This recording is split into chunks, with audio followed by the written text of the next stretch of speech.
Petitioners are requesting for fair hearing to clarify issues and stop the invalidation of their certificates and over 22,000 Nigerians who have worked hard to earn their certificates. Mr. Speaker, may I plead your indulgence to lay the petition? You may now lay your petition. Any other member with petition? All petitions are referred to, but it's not all, it's only one. This petition is referred to House Committee on Public Petition.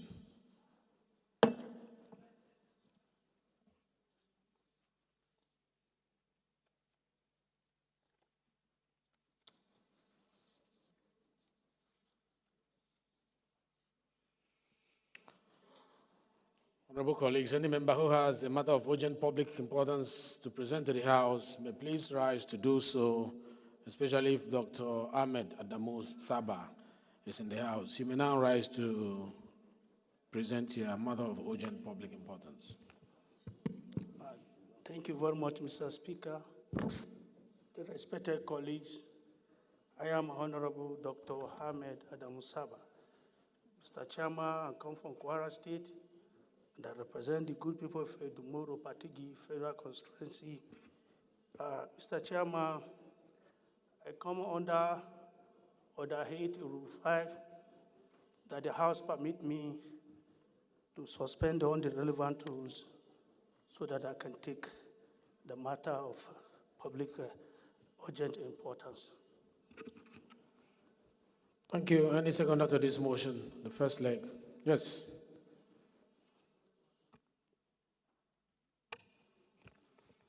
Thank you, Mr. Speaker. Highly respected colleagues, QS Ari Mohammed Abdul Mumin MNI QS, member representing Nasarawa, Toto Federal Constituency. Mr. Speaker, I write to second the motion ably moved by a colleague. I so second. Thank you very much. The question is, those in support of this motion say aye.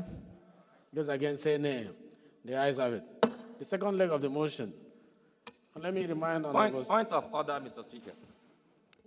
Point of order, Mr. Speaker. Yes, please. Mr. Speaker, my name is Hart Cyril Godwin. I represent the fabulous people of Boni Degema Federal Constituency. I am from Rivers State. Mr. Speaker, my point of order is on personal explanation. My colleague, who wants to take this motion of urgent public importance, relied on Order 8, Rule 5, only to take this motion. I will want to call the attention of this House because we have students here who are watching our work. I think they should learn the right thing. Order 8, Rule 5, Sub-Rule 3, with your kind permission, Mr. Speaker, I would like to read. Say, if the claim, and that is the subject matter here, is allowed by the Speaker and the leave of the House is given by the majority of all members present, the matter shall stand over till the next legislative day. Mr. Speaker, what this section is saying that he cannot take this motion of urgent public importance today because he did not ask for the suspension of the rules of the House. To suspend the rules of the House, he has to also come under Order 9, Rule 2. With your permission again, sir, I would like to read.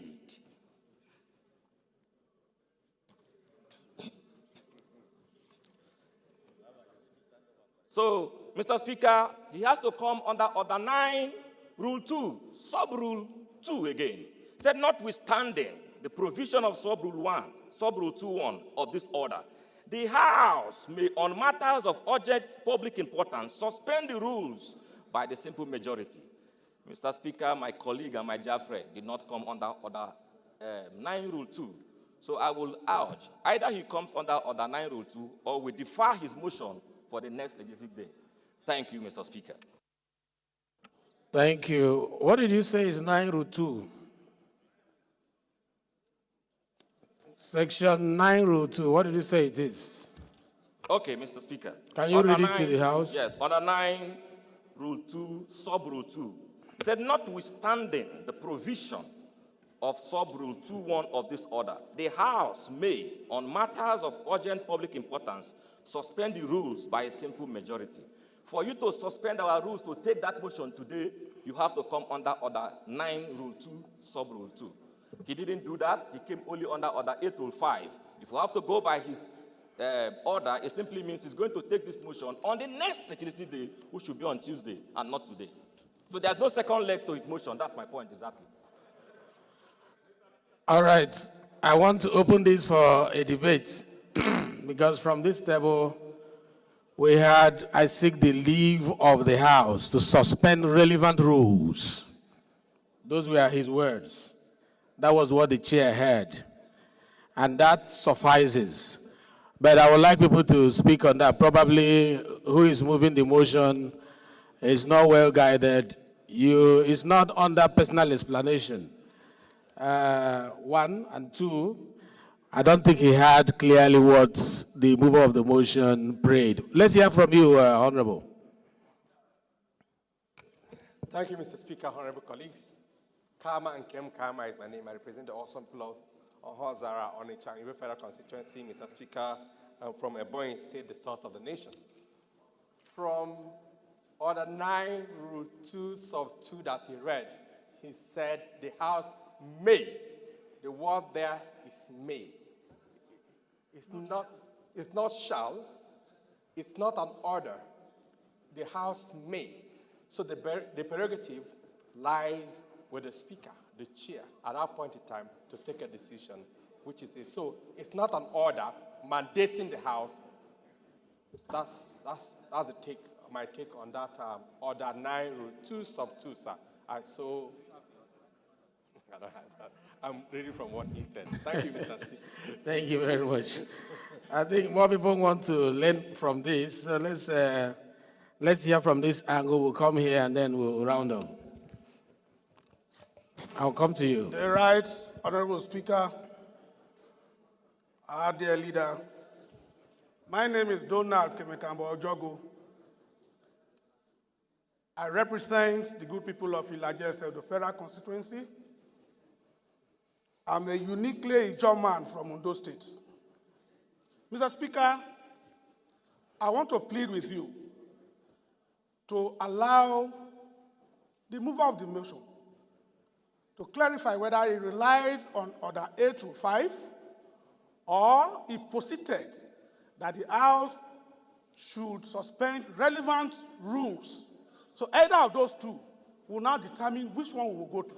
So let us know from him if he relied to move his motion by suspending the relevant rules guiding this House, or he specifically cited Order 8, Rule 5. I think it will guide us further so that we'll know what to do exactly, Mr. Speaker. Thank you. Point of order. Please, your point of order Point of is order. recognized. Let's hear you, Honorable Sada. Mr. Speaker, my name is Sada Soli. Mr. Speaker, let the House be guided. The point of order my colleague raised on personal explanation, Mr. Speaker, it is not personal. The order on personal explanation is talking about a member coming on the floor to discuss things that are personal to him. These are issues that are on the floor. A member raised a matter of urgent public importance, raised the first motion to bring it up, raised another motion to suspend the relevant rules of the House, to bring it to the attention of the House, for the House to give leave for the issue to be debated. I think the matter raised by my respective colleague is not personal, as enshrined in our order book. I think we should be guided. I so submit, Mr. Speaker.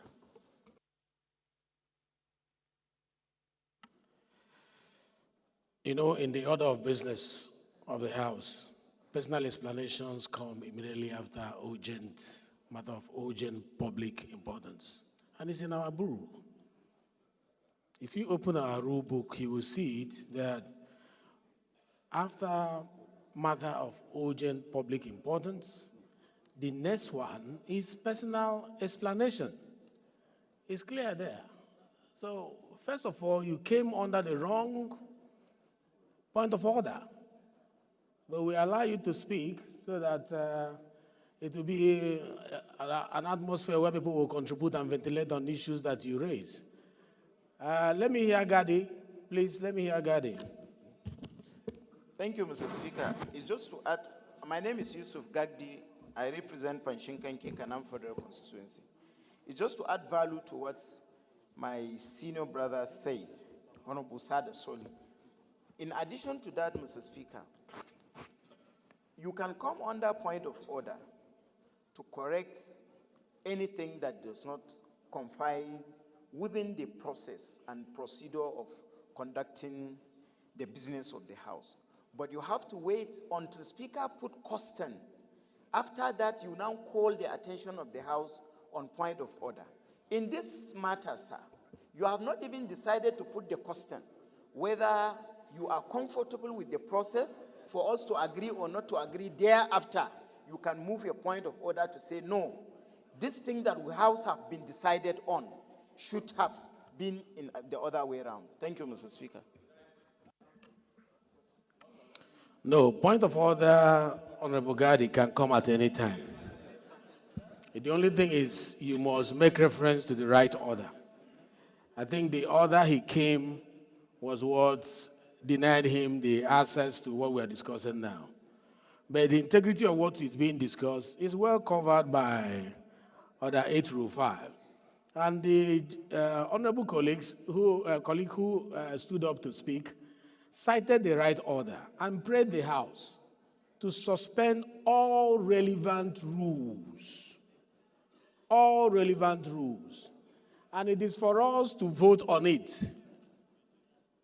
Once a prayer has been made by Mr. Speaker, a member, can I clarify? I think I'm misunderstood by being from the chair. Please, no, the floor has not been given to you. Please. Once a prayer has been made, it is left for the chair to throw it open for voting of the House. And that has been our tradition here. You come under 8.5, and then you ask that though granted that is supposed to be the following day, but kindly waive all relevant rules to enable me take it immediately.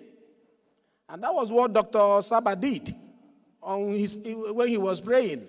So the question will be thrown now, the second leg, the prayer to have it now, is it urgent enough based on the topic of his motion? Can we go ahead with it now? You have the right to say yes, and you have the right to say no. It's your decision.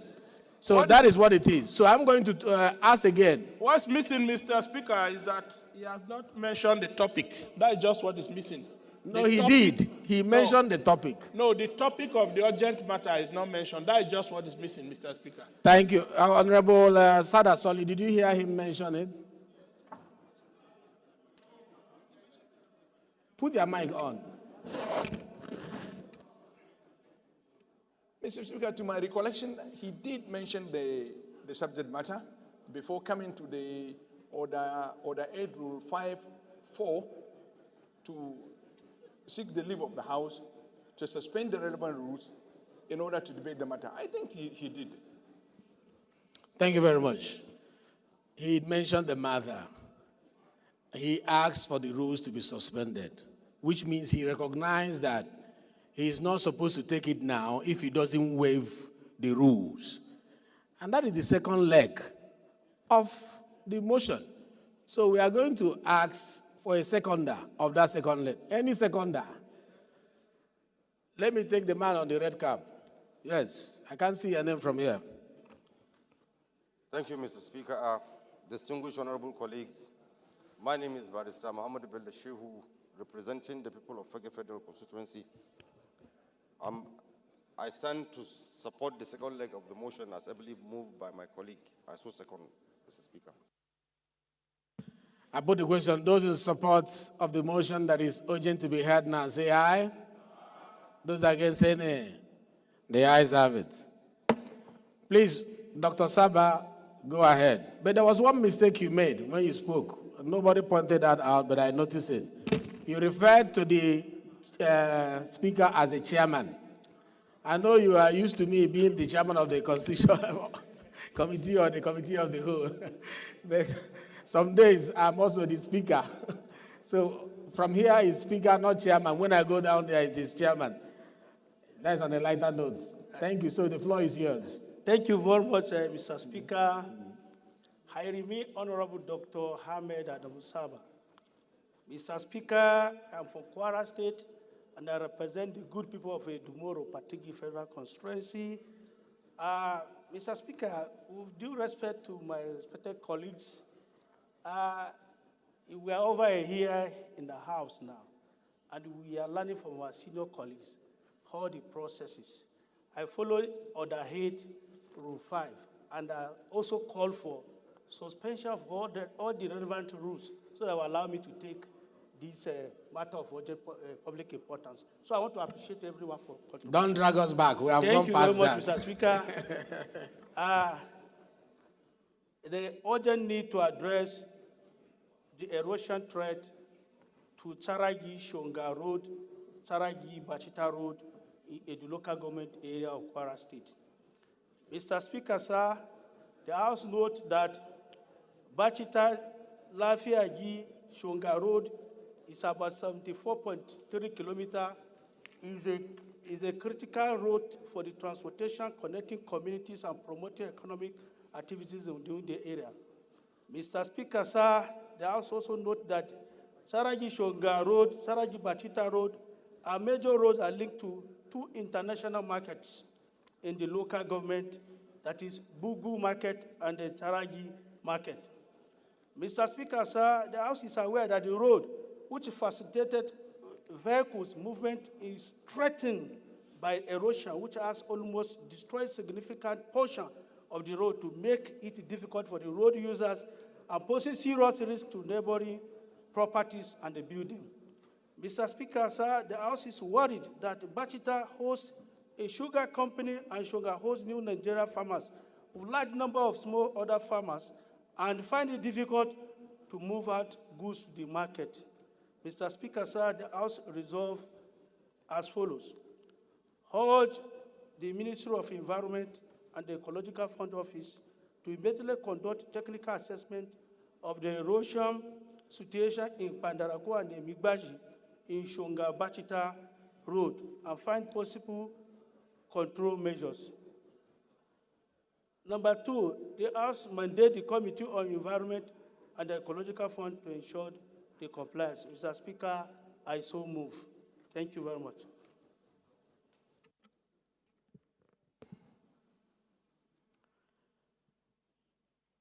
Yes. Who is seconding this? Let me go here. The man with the black cap.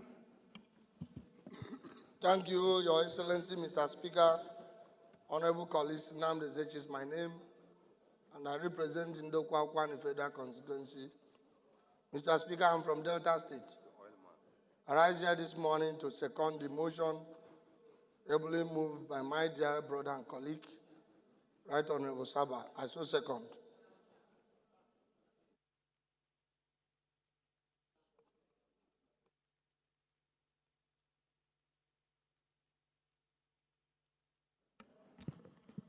Thank you very much.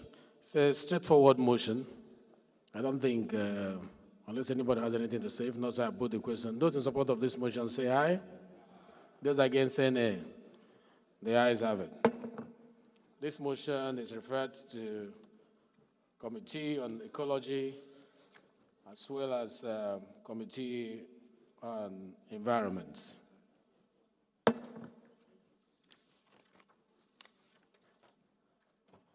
If Honorable Afam Ogene is in the House, please move your matter of urgent public importance. Thank you, Right Honorable Chair. Right Honorable Speaker,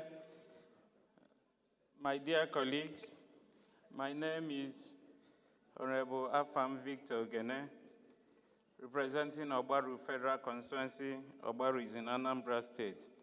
Mr. Speaker, dear colleagues, I rise under the combined weight of Order 8, Rule 5, and Order 9, Rule 2 Under 8 Rule 5, to enable me take a matter of urgent national and public importance on the need for the Central Bank of Nigeria to sensitize Nigerians about the non-legal tender status of the old Naira notes beginning from January 1, 2025, and to also call for a suspension of the relevant rules under 9 Rule 2 to enable me take the matter today. I so move, Mr. Speaker. Any second to the first leg? The man behind, not Eze, not you.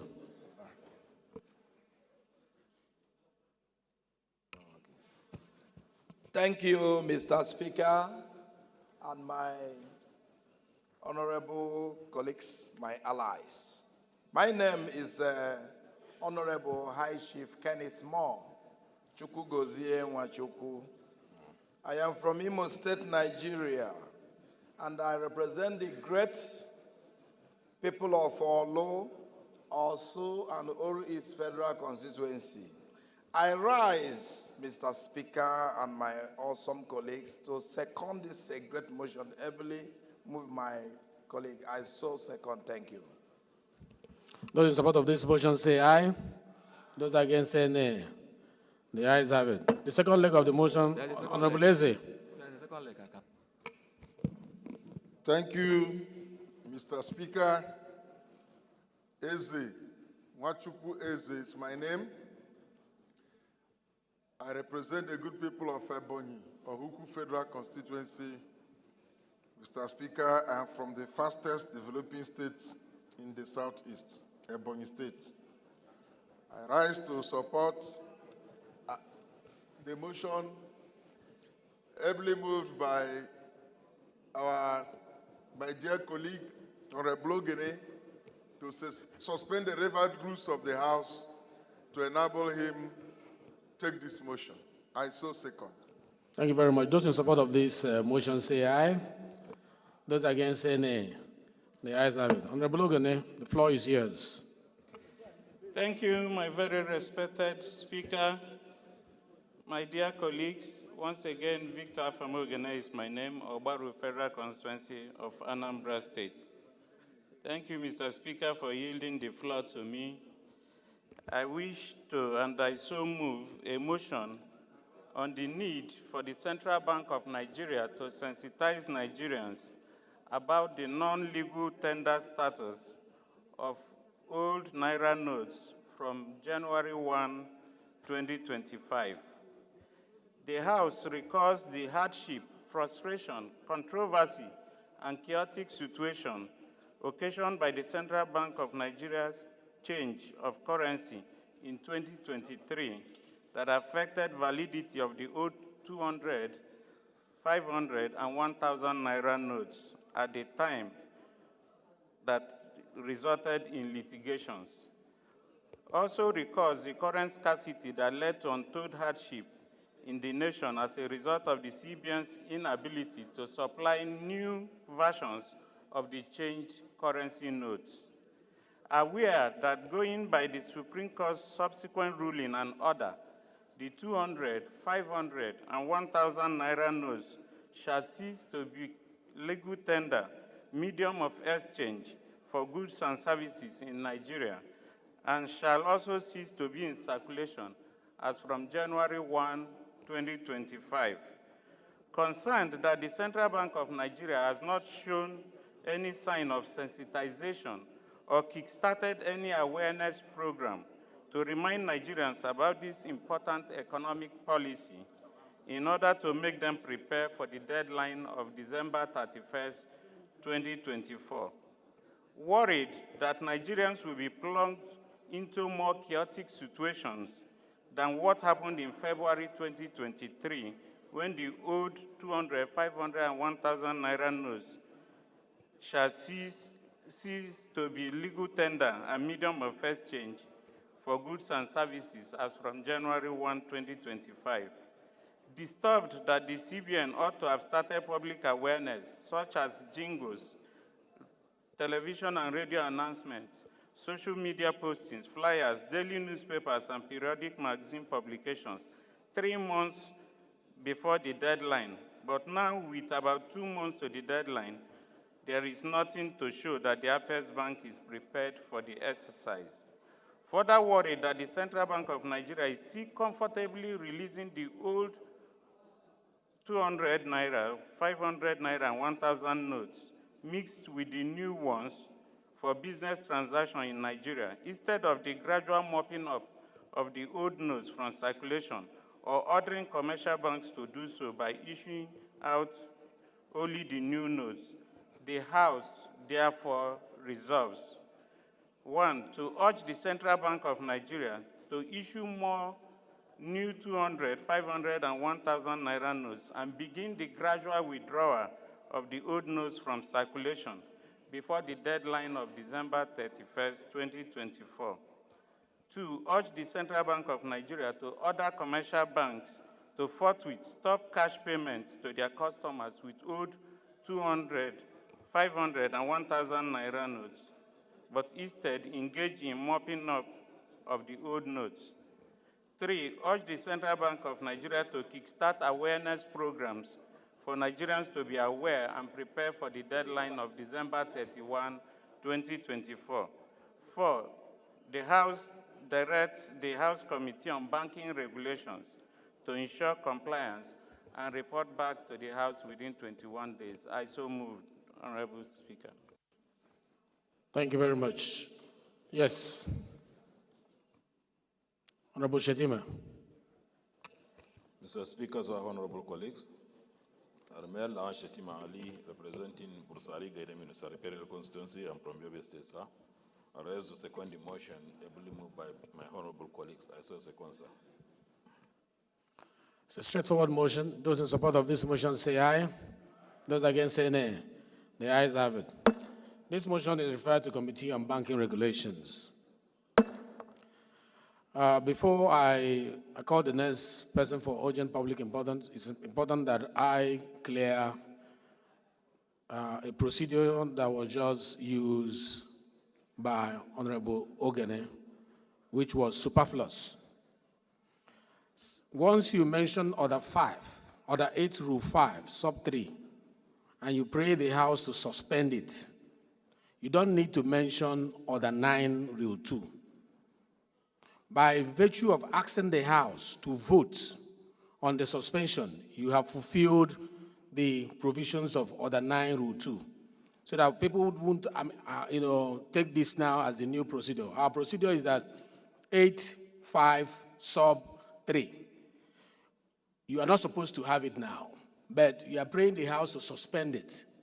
Once we throw the question and the House suspend it through their vote, you have fulfilled Order 9, Rule 2. So we don't want to see members coming, we have 8-5 and then 9-2, so that people will not be, it won't be complicated. Thank you very much. I just wanted to clear that. Any other member with matter of urgent public importance? Clerk.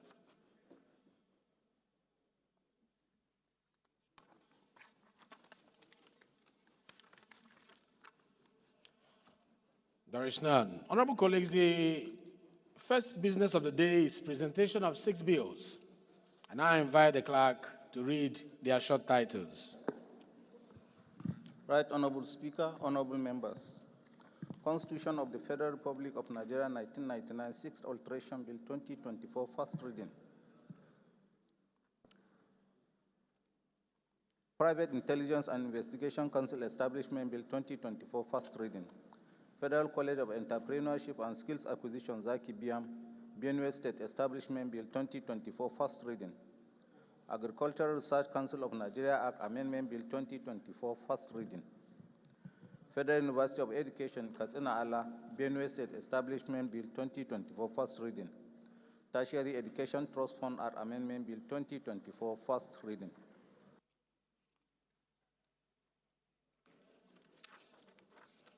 Thank you, Clerk.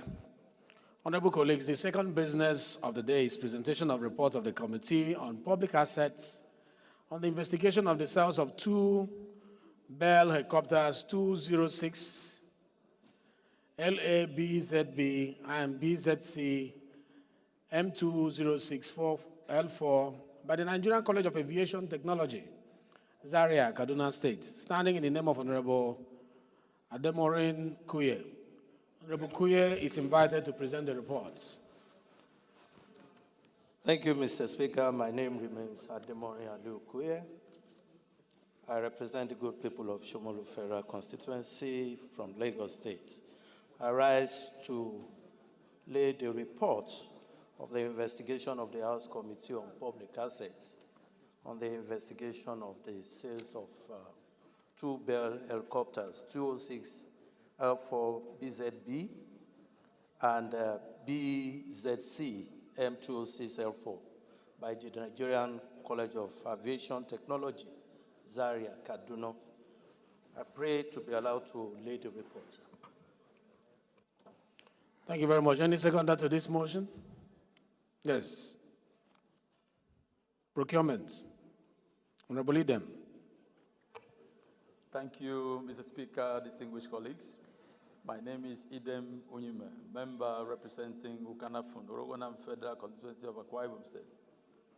Mr. Speaker, I rise to second the motion as moved by my colleague, Honorable Kuye. I so second. Thank you. Thank you very much. Those in support of this motion say aye. Those against say nay. The ayes have it. Honorable Kuye, you may now lay the report.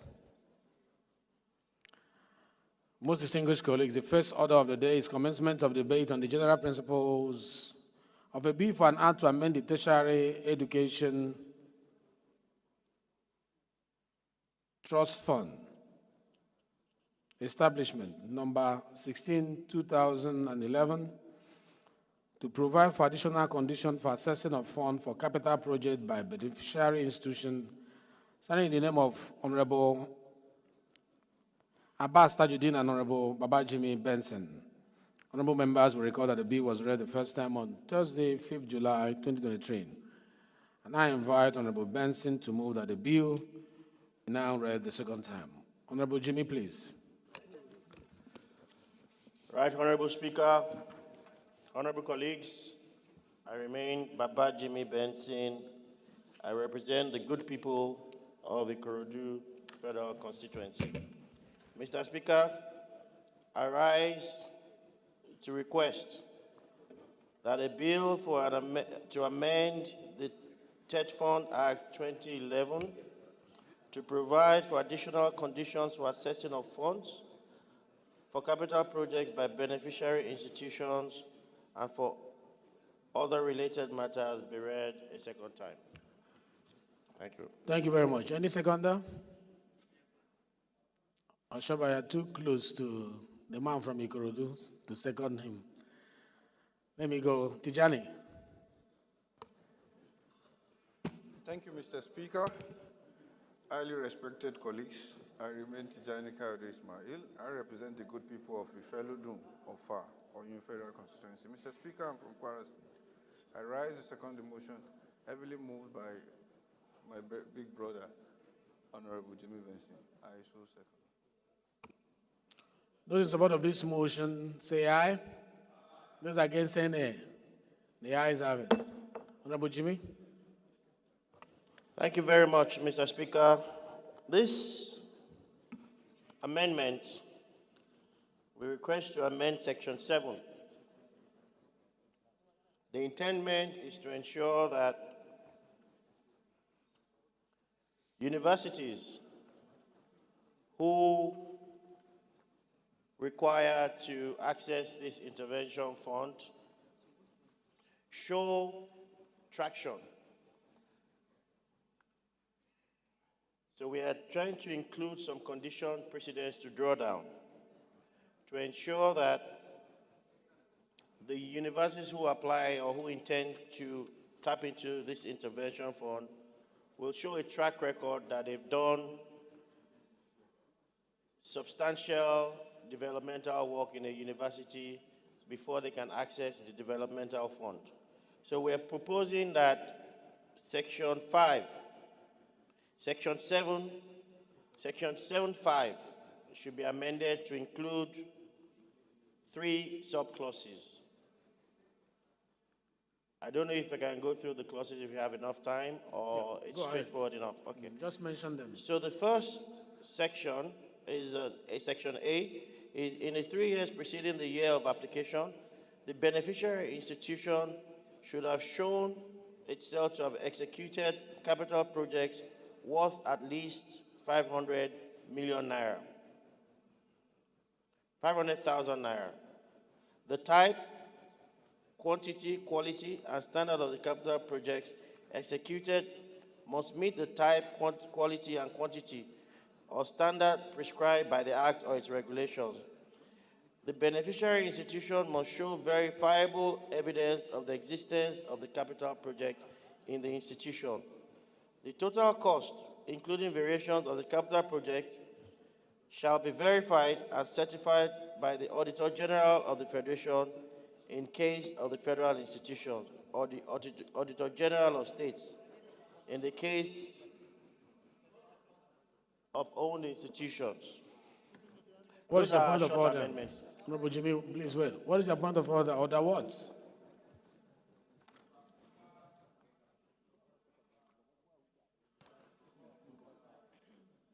Please use your microphone so that we know the order you are coming under.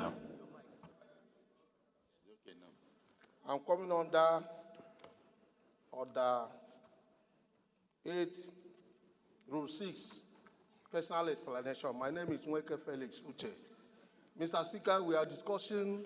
Excuse me, we have passed personal explanation. No, sir, we are discussing a bill. We don't have the copies. You can't come under personal explanation. Personal explanations come immediately after matter of urgent public importance. No, but...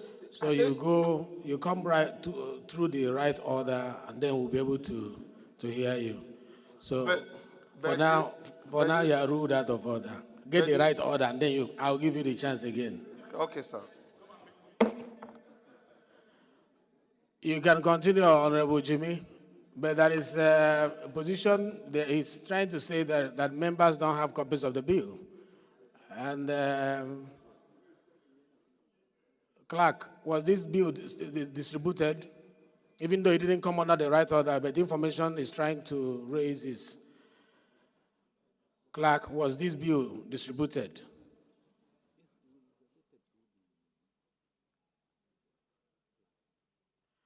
This bill was gazetted and published on the House platform, according to Clerk. I think we should get used to the electronic copies because we are trying to go paperless. It's costing us money to be printing all the time, and also the environment. It's affecting the environment. As we try to work towards mitigation and adaptation in climate change, reduction of the use of paper is one of the skills towards achieving that. So let's embrace the electronic copies that they always share. Thank you very much. So you go ahead. The floor is yours. Yeah, thank you very much, Mr. Speaker, for the kind intervention. I think I've read through the clauses, and it's a straightforward bill. I kindly urge my colleagues to support and pass this bill. Thank you very much, Mr. Speaker. Thank you very much. Yes.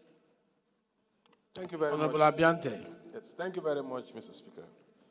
Awaji Nombek Dagomie Abiante. I represent Andoni Opobo in Kora Federal Constituency. Mr. Speaker, yes, the bill intends to let and have the universities show proof of what they are doing or what they have done relative to capital expenditure in the past. Assuming there is a new university that requires some fundamental support, just like a man looking for a job for the very first time, where will he get the experience from?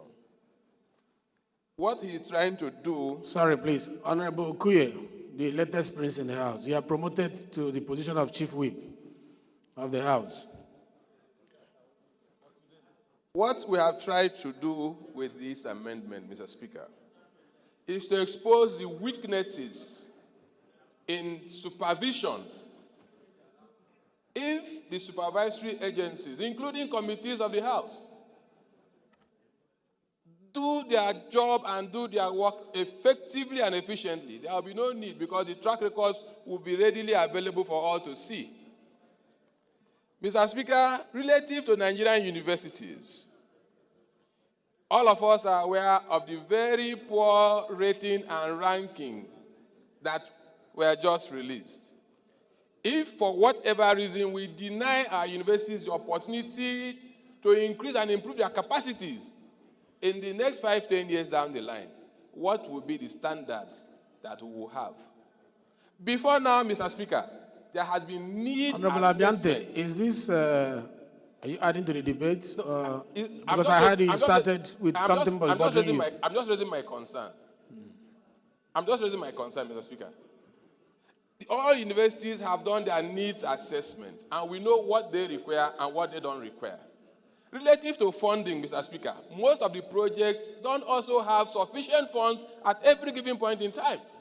So, tracking and having the records of achievements in terms of what they had done with what is available to them might be challenging, except we strengthen the capacities of the supervisory agencies and institutions. So if we have to use that as a criteria or criterion in further assessment of funds to improve the capacity of our universities, I wonder if some universities will not be shut out completely in this process. Thank you very much, Mr. That's my concern. Thank you very much. I think we're going to allow people ventilate this. A lot of people are raising their hand. Honorable Eshed. Thank you, the capacity speaker, honorable colleagues. Mark Eshed is my name, speaking for the good people of Uyo, Uran, Sedatai, and Ibesiposut and Federal Constituency. Mr. Speaker, listening carefully to my colleague carrying out the lead debate on this bill, on the sections and the amendments he's proposing. Mr. Speaker, I want to speak from a position of authority as a member of this House Committee on TED Fund. Mr. Speaker, we've gone around all the geopolitical zones, visiting the universities in respect of the TED Fund project. And Mr. Speaker, it will surprise you to know that a lot of universities, for years, have not been able to Honorable access. Kuye, you are further promoted to Leader of the House. And Honorable Shetima, you are promoted to the Chief Whip of the House. Please come over and take your seat. You know, a lot of our leaders are on their way to Jigawa with the Speaker for what happened in Jigawa. So we are adjusting to make sure the House flows. Sorry for the interruption, Honorable. Please go ahead. Thank you, Mr. Speaker. Mr. Speaker, as I was saying, it will surprise you to know that a lot of universities are not able to access the TED Fund money. And the reason is a lot of conditions put up for them to meet before they access these funds, which has made it very, very impossible.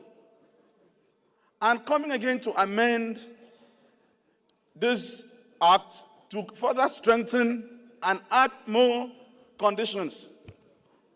Mr. Speaker, I think it's just like what my honorable colleague said. Someone who is looking for employment, and for you to deny him that employment, you are looking for 30 years experience and 50 years experience. Asking universities to submit their financial records and jobs they have done to Accountant General of Nigeria with enormous responsibilities he cannot even meet. It's just a way of saying that it's impossible for universities to access this fund. I want to appeal to my colleagues, honorable members, feeling the pulse of this country and knowing that education is one of the cardinal points of this present administration to achieve. There is need for us to relax some rules. We did it in the student funds. I think instead of bringing up stringent measures, we should relax the rules that will enable universities to access funds and bring up developmental projects. So, Mr. Speaker, I want to appeal that we step down this bill and allow universities to operate and access the third fund funds for the betterment of Nigerian education. Thank you. Hello. To Satame, and then I'll go right back, and let's have, but make it brief so that others will have opportunity to say something, please. Thank you, Mr. Speaker. My name is Engineer Satomi Ahmed. I represent the people of Jere Federal Constituency. Mr. Speaker, I'm from Borno State. Mr. Speaker, this bill sounds very important, and it will make a difference in our tertiary institution, particularly looking at the accountability aspect of it. Using this innovative approach will enhance even competition in the institution to show the judicial utilizations of their budget and internally generated revenues that will give them an access to access the third funds funding. It's an innovative way.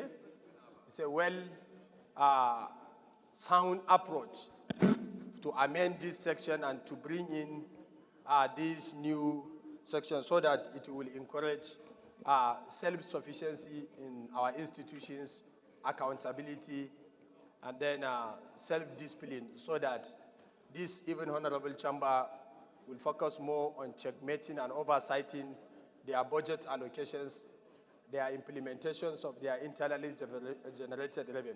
And this will give support to the institution to even encourage students in R&D, that's research and development funding, to show, because it's a way that they know for them to access the third fund, they must show how they utilized their internally generated revenue and other funding, because we know that capital projects are so exorbitant that round up. budget alone cannot do it. So it's a very good development, and I concur with the mover of this motion, Honorable Bill, Honorable Baba Jimmy Bonshen, and call on colleagues to consider and speedy passage of the bill. Thank you very much. Thank you very much. I'll come to you, Honorable Shaba. I've recognized that you are there. Please, let me get the input of Ambassador.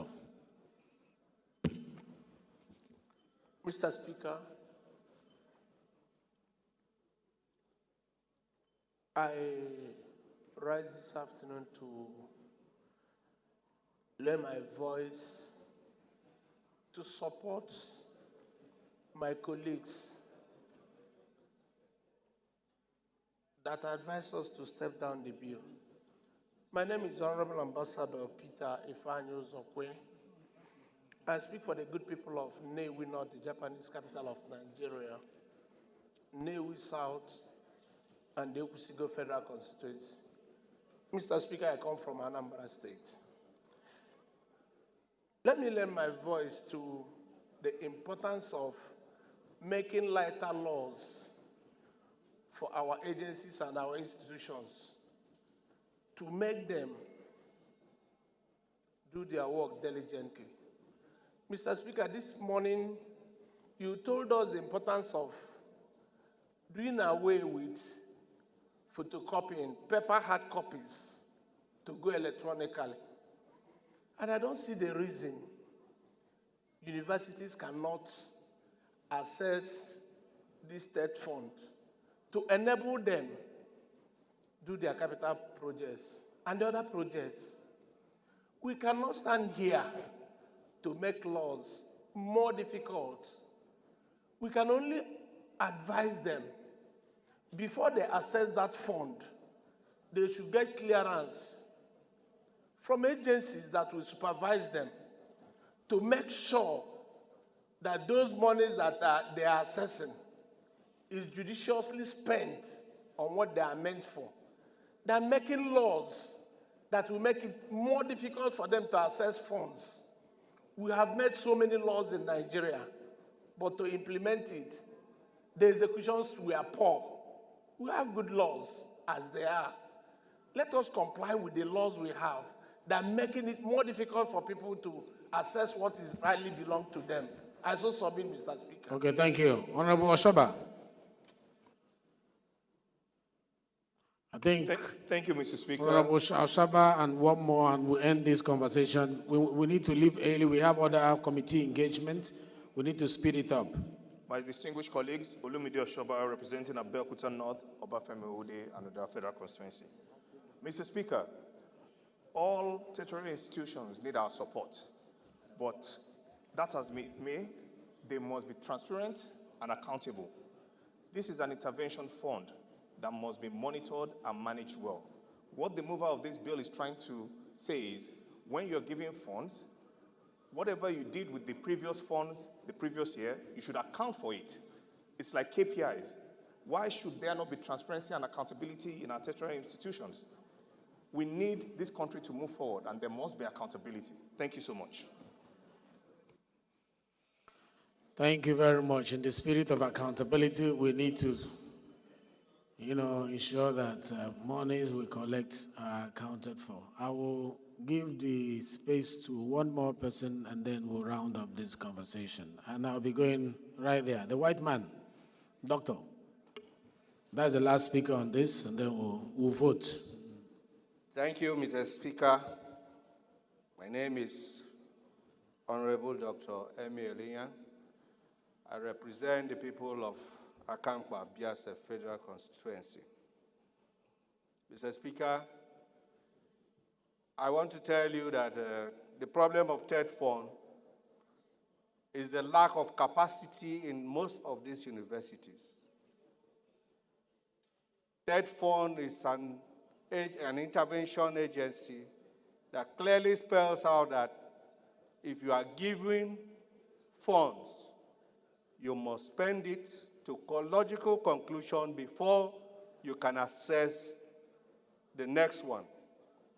It will surprise you that some are still battling with 2010, 2011, 2012 because of lack of capacity. The lack of capacity is from bill of quantities, from procurement procedures. Mr. Speaker, I speak authoritatively as a former pro-chancellor and the head of tenders board of a university. So I'm talking from experience. You see bills of quantity being done that cannot carry out a project. So the lack and the required supervision is not there. In awarding these contracts, it's always skewed.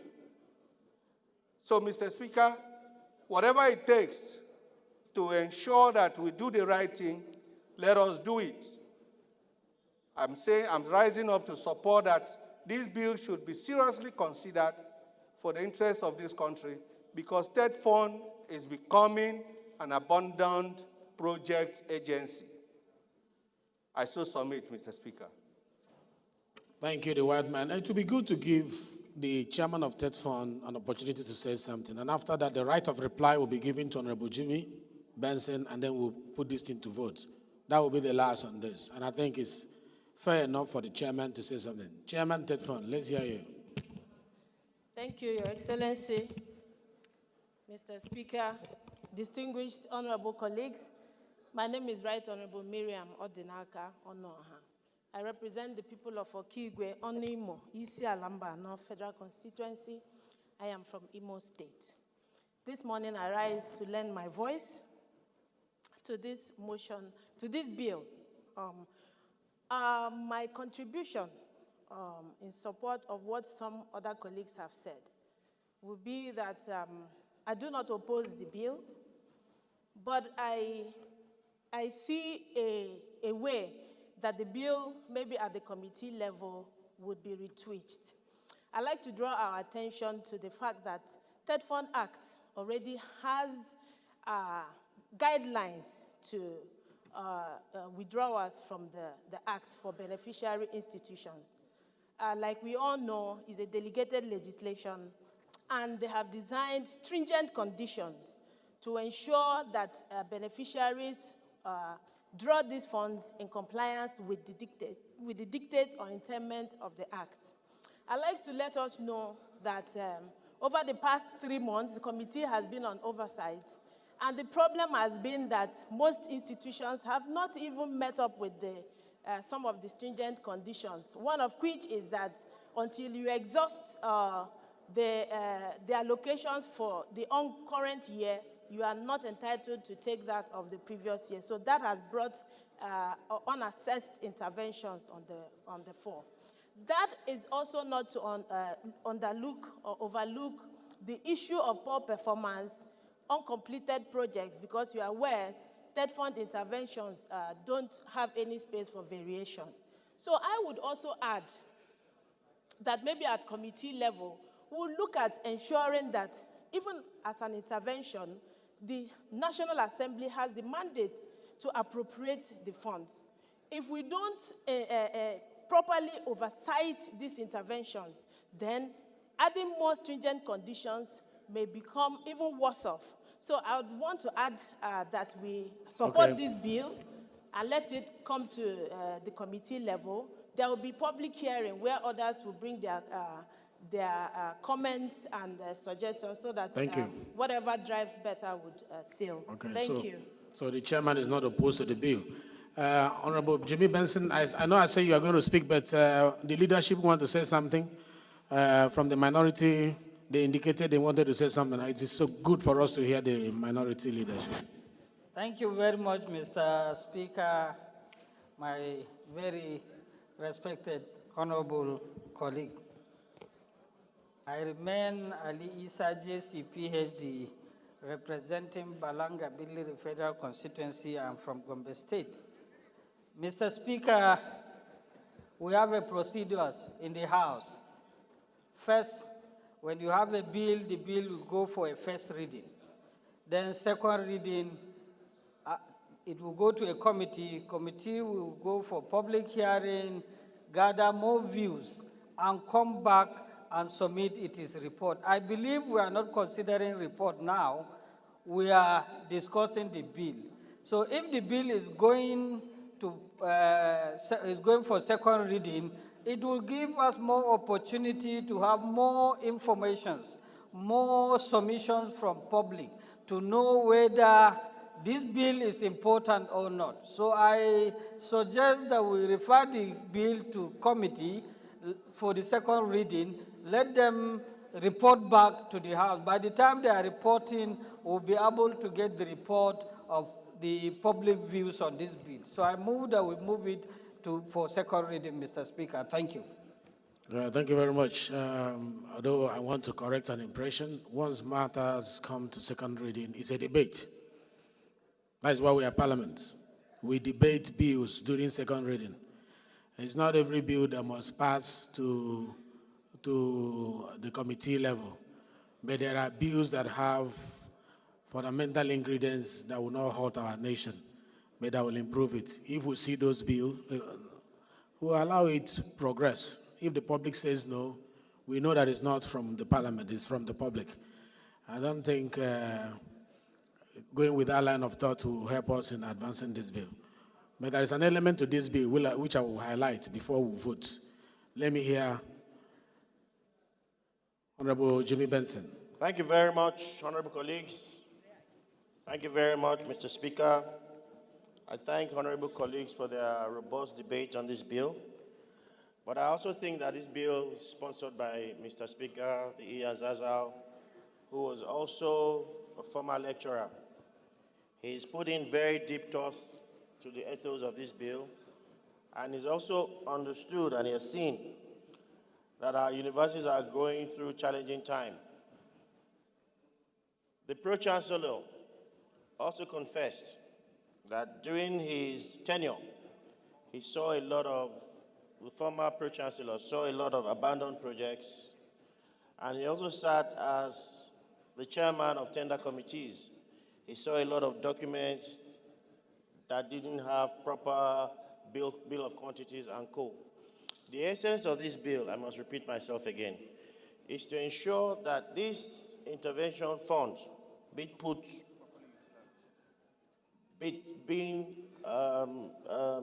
sourced and provided by the federal government of Nigeria cannot get to all universities in Nigeria.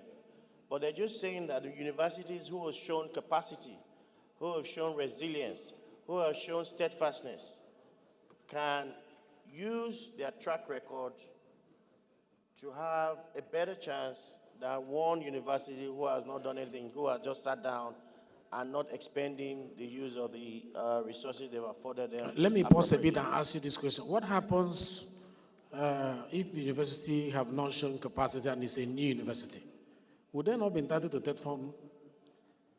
If a new university that is coming up, take off grants for universities, take off fund, and then, they grow, because capacities don't grow overnight, it's over a time. So yes. For new universities, what happens to them and TED fund? So that's a seed fund you're talking about. We're talking about TED fund that grants intervention facilities or grants to universities to develop further.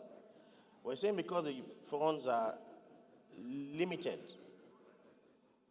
it should go, so this would also foster competition among universities that let's utilize these funds properly this year so that we can use our track record to apply for more funding next year. I also like what the chairman of the committee said. She put it so elegantly, that these rules and guidelines already exist, but they are in subsidiary legislation. Now, in the wisdom of Mr. Speaker, he wants to put the subsidiary legislation into the proper law, and I believe is the right way to go. So I urge this Honorable House to please support Mr. Speaker's bill and ensure same is passed with the speed of light. Thank you, Mr. Speaker. Yeah, I think that is the side I wanted to highlight, that this is Mr. Speaker's bill. And I'm sure Mr. Speaker means well for the nation. And I'm sure Mr. Speaker will not be coming up with a bill that will not progress us from where we are to where we ought to be. It's left for the committee, when it is referred to them, assuming they will vote yes, believing we will vote yes, that the new universities, new institutions will not be discriminated against. As long as the fund will not discriminate against new upcoming universities, where the older universities that have shown capacity will drive larger percentage of the fund, and new universities like the ones some of us are proposing will not benefit from it. So let me ask, those in support of this motion say aye. Let me ask again, those in support of this motion say aye. I was looking into your mouth. And those against say nay. The ayes have it. Babaji, you are not standing to greet. You are sitting to greet. It is the most debated bill of today, and I like the cooperation between the chairman and also what the bill was proposing. So this is referred to the Committee on TED Fund. Yes, please. Clerk, please read the long title. Thank you. Right Honorable Speaker, honorable members. A bill for an act to amend the Tertiary Education Trust Fund Act 2011 to provide for additional conditions for assessing funds for capital projects by beneficiary institutions and for related matters. Second reading. Thank you. Bill is referred to Committee on TED Fund and Other Services.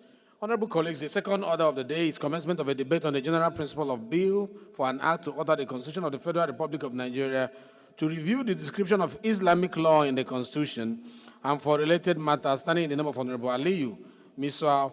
Honorable members will recall that bill was read the first time on Thursday, 10th October 2024. I now invite Honorable Misau to move that the bill be now read the second time.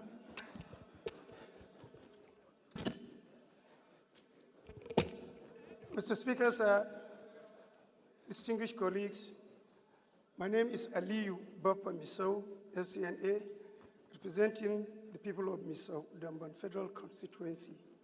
I am from Bauchi State.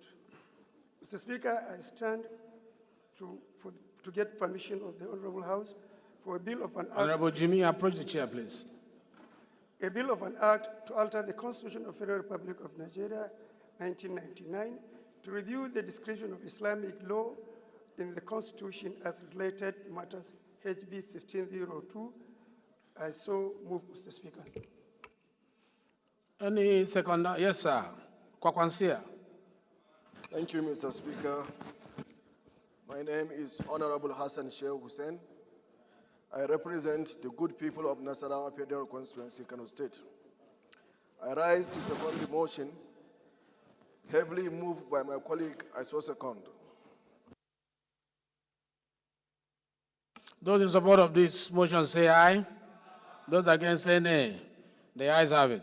The floor is yours, Honorable Mr. Make it brief, please. Okay. Mr. Speaker, sir, distinguished colleagues, briefly, as the chair or the speaker requested, the 1999 Constitution, as amended,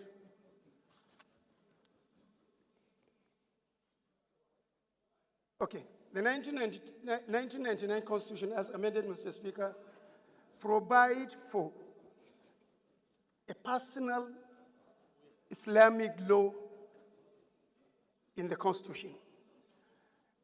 The Constitution did not envisage the dynamism and the development coming off in the country. In 2003, the Constitution did not recognize that the Islamic commercial law, Islamic company law, Islamic international law, Islamic public laws. In 2003, Mr. Speaker, Taj Bank came up under the commercial Islamic law.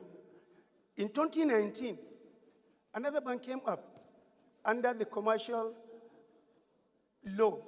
That means the Jaiz Bank, no, the Taj Bank. The Jaiz Bank was in 2004. The Taj Bank came in 2019. Mr. Speaker, sir, if you look at the personal law, it only encompasses marriage, divorce, and the inheritance. Therefore, what I'm requiring is the removal of section,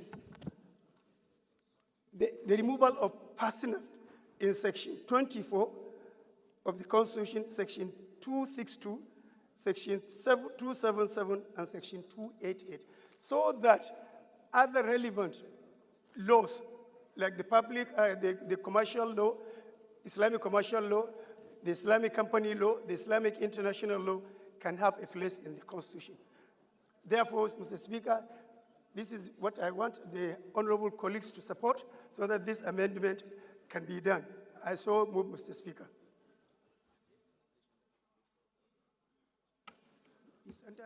Yes.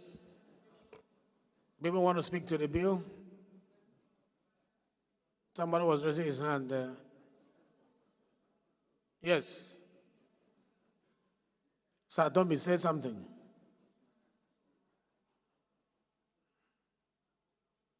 Oh, thank you, Mr. Speaker, for the opportunity.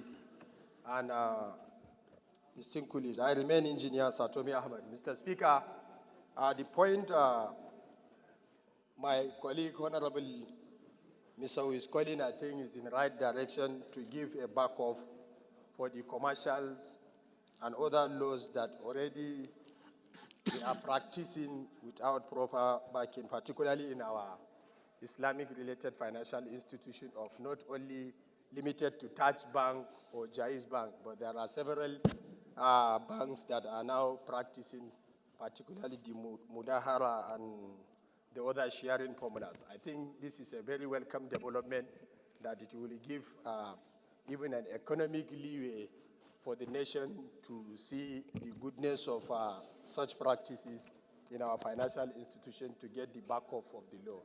I do support. Thank you, Mr. Speaker, sir.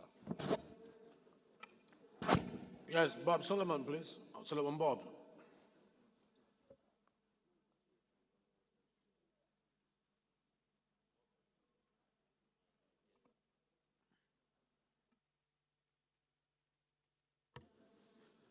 Thank you, Mr. Speaker, and my respected colleagues. My name is Solomon Bob from the great state of Rivers. Now, this matter, actually, I think it will be dealt with in better technical detail at the committee level for constitutional review, because there's so much to say about this kind of okay, I'm sorry. Yes, I was told you were not listening to me. I'm saying that this bill will be better dealt with, in broader technical detail at the level of committee for constitutional review. But straight off, the section you're referring to, if it is removed, the word personal is removed, the implication immediately is that Islamic law will now have a general application with respect to criminal law across the country. The word personal there was put for a purpose. So if you remove it, that's the implication. It will have great consequences. So we can look at the details of what you're trying to do, what you're trying to achieve, and advise at the committee level. With respect to the references they made to Taj Bank and Jais Bank, their operations have not been in any way hindered. There are regulations dealing with those matters concerning banks, CBN Act, and all the rest of them. So those are matters that the banks can deal with. They don't have to incorporate, or attract or drag interest with respect to commercial ambitions to the Constitution. So essentially, Mr. Speaker, my point is, this bill should be referred to the Committee on Constitutional Review, where we can sit down and then look at it to a T in every way. Thank you. Thank you for making it brief. I like contributions to be straight to the point and brief. Now, Bamidele Salam, please. Thank you, Mr. Speaker. Bamidele Salam, at the north, at the south, Egbedore Ejigbo Federal Constituency of Osun State. Mr. Speaker, I want to, with respect, differ from the mover of the bill on the need for us to amend the Nigerian Constitution in this particular instance. And I'm saying this, Mr. Speaker, because as students of history, we all know the issues surrounding the particular section in reference, especially at the various constituent assemblies leading to the 1979 Constitution, the 1989 Constitution that was not promulgated, and now the 1999 Constitution. Mr. Speaker, the drafters of the Nigerian Constitution are very conscious of the secularity of the Nigerian nation, and also very conscious of the sensitive nature of religion. And I remember the 1976 Constituent Assembly, the 1979 Constitution, was very, very contentious on this matter until the then federal military government came in to stop further debate on this matter and took a decision that the application of Islamic laws will only be constrained to personal matters, which has to do with administration of estate and some other issues. Mr. Speaker, we have to be very, very cautious of whatever we do to alter the Nigerian Constitution in a manner that will further widen the divide that we have as a country. And in any case, Mr. Speaker, like my previous colleague said, the matters which my colleague seek to address by this proposal is already covered by existing laws. The KAMA law covers regulation on issue of finances and allows for application of Islamic principles of financial transaction. The same thing with the CBN Act, like Riley said. And the moment we allow the Constitution to be altered to take care of all manner of interests, we will no longer be in the state where the sanctity of the Constitution is respected and the intent of the drafters of the Nigerian Constitution via or as regards to the secular nature of the Nigerian nation might be threatened if we allow this to go on. Mr. Speaker, I sincerely think that this bill should not pass on for the second reading. For these reasons I've adduced. Thank you. Thank you. Let me go back. Kwawanse has been raising his hand. Let me hear you. Thank you, Right Honorable Speaker. Respected members of the House, my name is Honorable Abdul Hakim Kamilo Ado, representing Udilgarko Federal Constituency, Kano State. Mr. Speaker, I would like to make it brief to say that while being cautious, but we have to consider, and considering also the divisions we have in this country, we have to consider the ethics, the values, and the interest of the masses. Because we are here in this hollow chamber to represent the Nigerians, and also not to make a religion or a tribe or a community, not to constrain them from practicing something which is their way of life. We all know that Nigeria comprises of so many religions and also tribes and communities. But these religious matters, we consider it as a way of life, not just a mere religion. So considering the ethics and the values and the interest of the masses, not looking at the division or being cautious of what this will cause, Mr. Speaker, I think this bill is supposed to pass for the second reading. In my opinion, Mr. Speaker, we need to commend the Honorable Misau for coming up with this bill in order to unite and to create a room, free room, or an interest for people that are practicing Islamic religion to practice their religion freely and to consider some way of lives which comprises so many things. Talk less of the commercial that he talked about. There are so many things we need to consider in order to encompass it under this bill.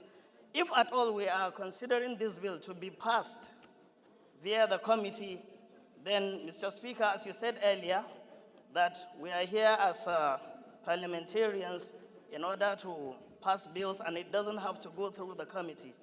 So we can pass it, and then later on the committee can consider what they can do about the bill. But we are here to debate it, and we are debating it. So let us go on with the debate, and later on consider what we can go with in this hollow chamber. Thank you, Mr. Speaker. Thank you very much. I've noticed you, Kuya. But let me yield the floor to the man in white behind. Please turn off your microphone so that others can use. Yes, the last speaker. Last speaker, turn off your microphone.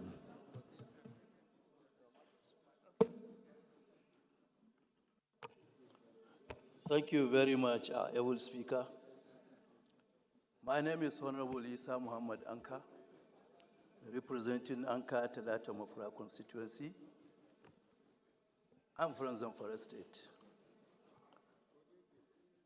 My able speaker, our honorable colleagues, I wouldn't want to dwell on issues already spoke by the last speaker. In other words, he has spoken my mind. But the other speaker, the last but one, talked about karma. Karma is already embedded in the constitutions. Therefore, it takes care of other commercial laws. And I think we need to understand the subject matter of this bill. The bill is calling for description of Islamic law. In other words, the bill is seeking the House to define, because of the existing situations now, looking at the issue of, like he rightly caught, other commercial laws that have not been embedded, that have not been taken care into the Constitution. I think it's a straightforward bill. He is not calling the fact that, he's not calling for expunging the existing Sharia law, but rather to define it in order to encompass all those, existing situations that have just come up. That is my contribution, sir. Thank you very much. Yeah, he's not talking about Sharia law. He's talking about the Constitution of the Federal Republic of Nigeria. So that we get it right, his bill is about the Constitution of the Federal Republic of Nigeria, not the Sharia law. Okay, Jonathan, please, let's hear you. Mr. Speaker, honorable colleagues, my name is Gaza Jonathan Befi, and I represent the people of Karu, Kefi, Kokona Federal Constituency of Nasarawa State. Mr. Speaker, Nigeria is a secular state, and be it as it may, our constitution is one of the most liberal when it comes to governance of a nation. Mr. Speaker, our constitution allows for freedom of worship of all religions. Mr. Speaker, we would not sit in this hollow chamber and restrict ourselves to just a few. If we begin to put such components into the Constitution, tomorrow the ecclesiastical faction comes up. The day after, the traditional faction comes up. The day after, all other components begin to come up. And what happens to our grand norm that is supposed to be the foundation of our existence? Mr. Speaker, Nigeria has never limited anybody from practicing his religion. You go to states like in the north, where you have Sharia being practiced as the criminal code for those states. It is because it's peculiar to them as a people and as a persons. By the time we begin to expand it and bring it into our constitution, we are not an Islamic state. We're a secular state. We're not a celestial state. We're a secular state. We are not a traditional worship state. We're a secular state that respects and gives everybody a sense of belonging. We're a nation. We need to be sensitive to the mood and the existence, freedom of speech, freedom of association, to live in happiness, not a scenario whereby there could be some misconceptions. To this end, I wish to crave the indulgence of the sponsor of this bill that he steps it down for more legislative input, and consultation, which would be more in tune with our beliefs and the norms. But I do not believe it is a legislation that should pass for second reading. I so submit. The man in blue, I can't see your face closely, but let's hear you from the back. Thank you, Mr. Speaker. Not you, behind.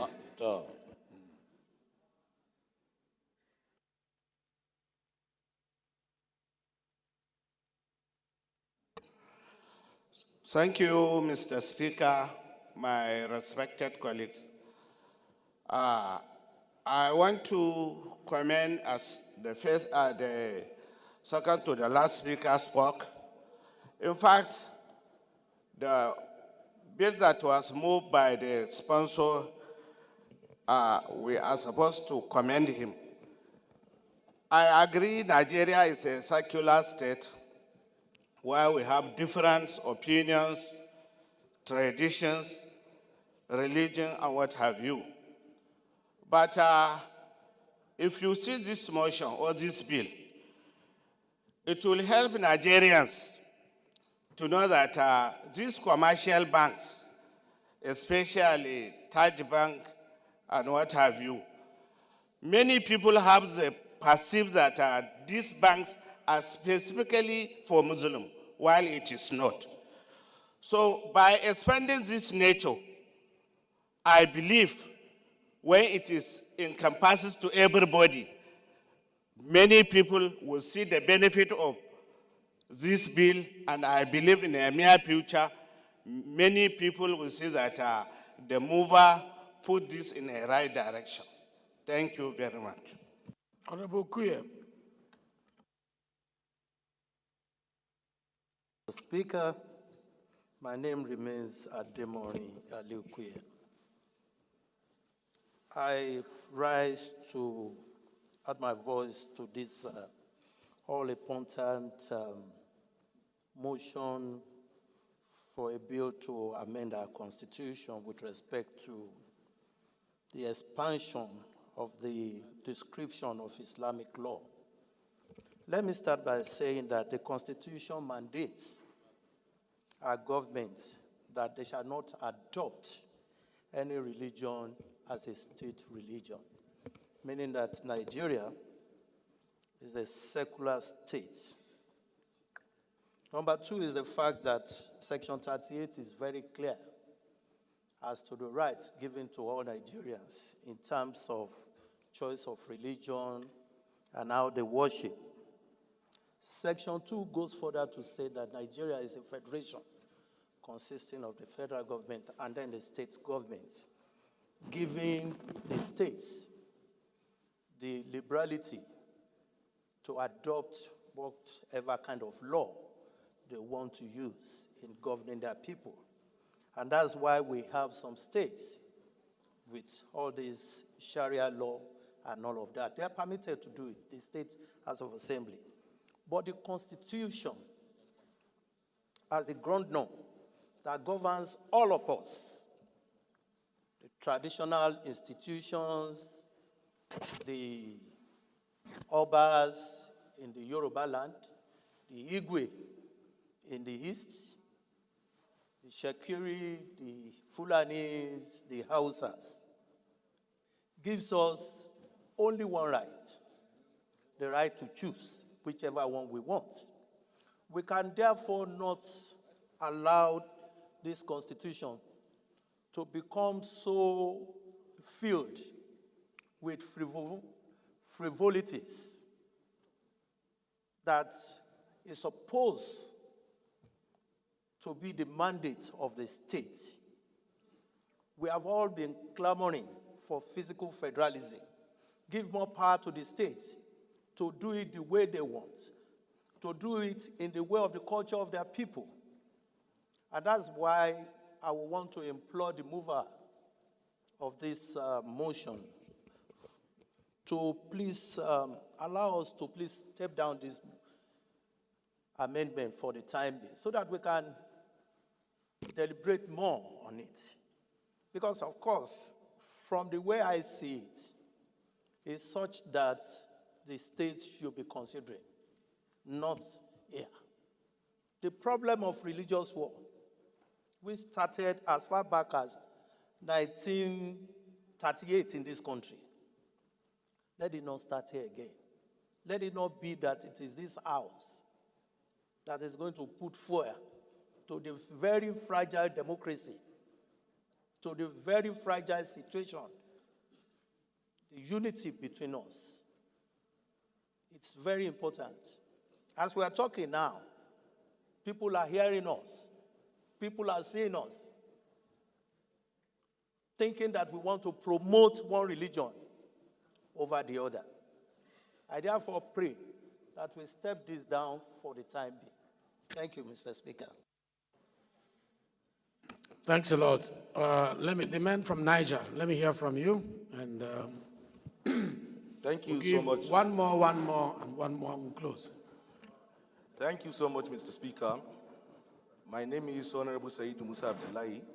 I represent the people of Bida, Bako, Kacha Federal Constituency, Mr. Speaker. Honorable colleagues, I'm from Niger State. Mr. Speaker, I think we need not lose sight of what the proposer of the bill intends to achieve. I understand how sensitive matters related to religion are, especially in this country. But the fact of the matter is, we cannot treat religion issues in isolation. There are issues that we must bring to the front burner and discuss, irrespective of how sensitive they are. I didn't want to stand, but I looked at the sensitivity. Even from the argument, you could see the sensitivity that is driving the sentiment that is driving the argument. But if we focus, Honorable Ali, approach the chair. If we focus on what the bill intends to Mr. achieve, Honorable, approach the chair. the bill intends to review the description of Islamic law, which means it's already enshrined in the Constitution. What it seeks to achieve is to review the description. So it's already in the Constitution. I don't understand why we will see it as something that will lead to snowball into a crisis or what have you. This is what we have done that over the years that has led us to not make progress on certain issues. It doesn't matter how sensitive these issues are. We must be able to debate them. This is what our people sent us here to do. You know, if we run away from discussing a problem, if we assume it to be a problem, and we're running away from discussing it, how will you provide a solution to it? I will agree and accept the fact that there is need for further, broader consultation. But for us to run away from the problem, for us to drop it and say it's not an issue to be discussed on this floor, I don't think it's something that is acceptable. I so submit, Mr. Speaker.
Yes, thank you very much. Can I hear from Honorable Babajide Leke? Yes, Eshet, I've seen you. And Mansur, then we round up. Thank you, Mr. Speaker. Honorable colleagues, my name is Honorable Leke Abejide. I represent the good people of Yagba Federal Constituency. I'm from Kogi State. Mine is an appeal because of the mood in the House now, that this bill be stepped down for when we have all our leaders seated, so that they can also contribute to the debates.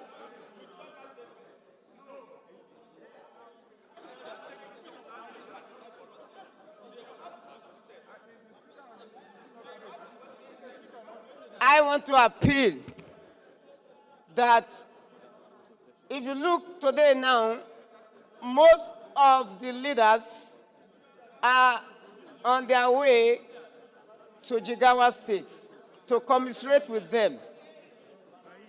Because of the sensitive nature of this bill, my appeal is for us to step it down and let us have a full House and full time to discuss this bill.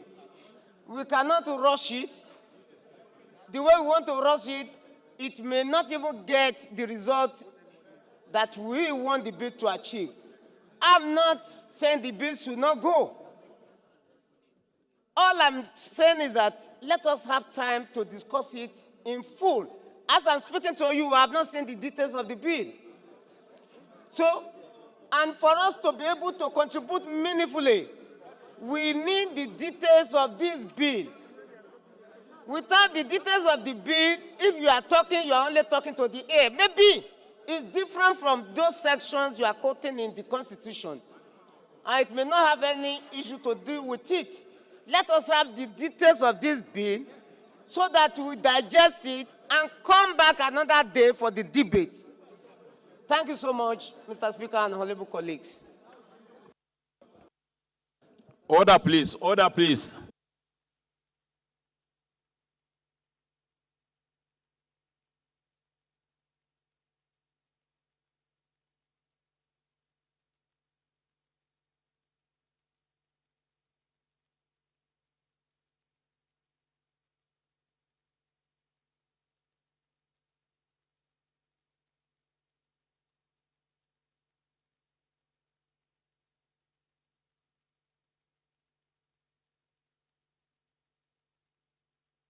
Mr. Speaker, please put this to vote. Let's vote and move on. Please. All right. Thank you. Let's put it to vote and move on. Thank you. I think we have Order, spoken. please. Huh?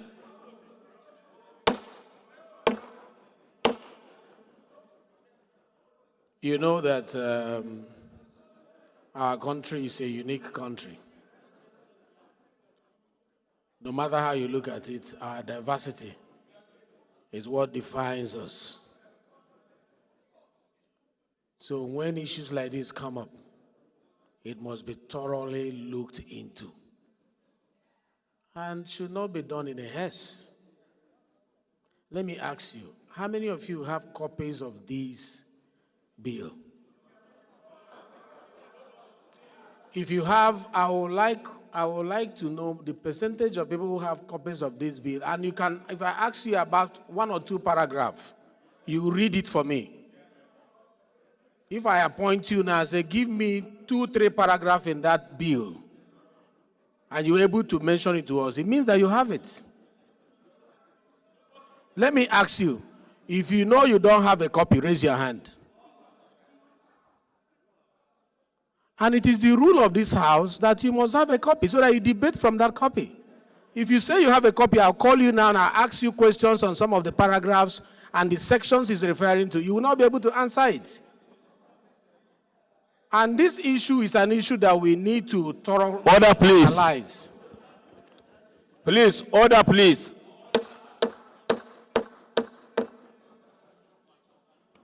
It is our rule here that issues like this, we must have copies we look at. And if the copies are not there, we take another step. But I won't be taking that step from this chair. It will come from the House.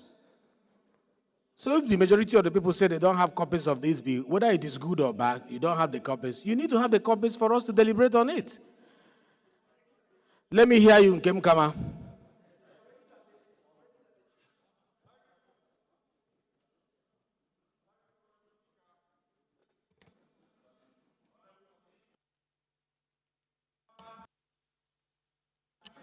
Please, your microphone. We can't hear you. Use the one that is working. Okay, thank you, Mr. Speaker. Thank you, Mr. Speaker, honorable colleagues. Kama Nkem Kama is my name. I represent the awesome people of Ohozara, Onitsha, and Iwo Federal Constituency. Mr. Speaker, I am from Ebonyi State. Mr. Speaker, this motion is a very sensitive one. This bill is a very sensitive one. And before this bill can be talked about here or debated, one, I believe that all of us here should have a copy of this bill to look at it and be able to go through it because of the sensitivity of this particular bill, sir.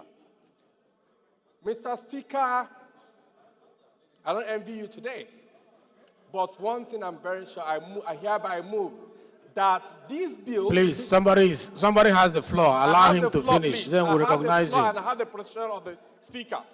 I hereby move that this bill be stepped down today and let it be shared for all of us to have a look at.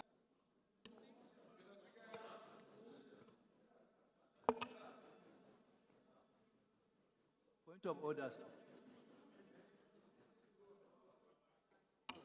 Mr. Speaker, and my very distinguished colleagues, I am Awajin Nombeg Dagomie Abiante, Mr. Speaker.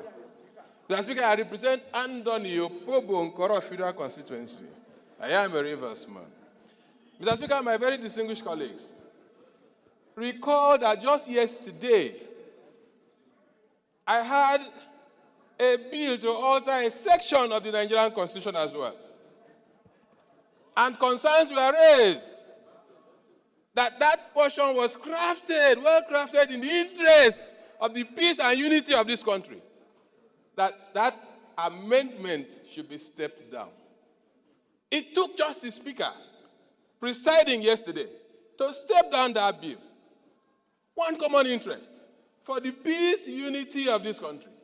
This is similar to what we did yesterday, Mr. Speaker. Therefore, for that same singular purpose of the unity of this country, the peace and stability of all of us, I second this motion, since it has gotten to this point, that this bill be stepped down for this moment so that we can do elaborate engagement and get back to it. Thank you, Mr. Speaker.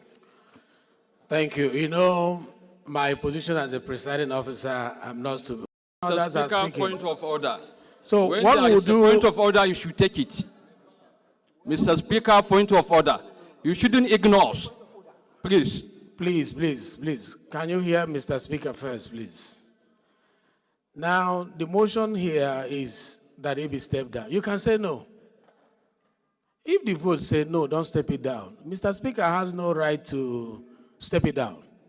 But the motion has been moved and seconded. If we say Our no, laws are very clear, Mr. Speaker. When there is a point of order, we should who is take speaking? It. Please. I'm the one speaking. No. Mother, please sit down, please. Sit down. When we vote and the vote says no, we don't step it down, we vote on the main issue raised by the bill. After all, it's a constitutional matter. He can also go to, Manu, don't be unruly, please. No, I'm please. not being unruly. We can also vote on it and it will go to constitutional review. You understand? And then if it goes to constitutional review, we call public hearing. So there are so many ways to solve this problem. Let's not leave our procedure. Okay? So let me ask the question. Those in support that it be stepped down, say aye. Aye. Those against, say nay. How do we measure the decibel? Let me ask again. Those in support that it be stepped down, say aye. Aye. Those against, say nay. The nays have it. The nays have it. So we are going to vote on it. If we support it, it goes to constitutional review. If we say no, we will drop it. All right? So the question again is those in support that this be read the second time. Say aye. Aye. Those against, say nay. Nay! This one is clear. The nays have it. All right, it's good to vote on these things and then decide thereafter. It's not my decision, it's your decision. Thank you very much.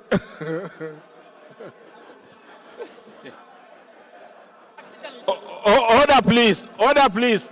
Take your seats.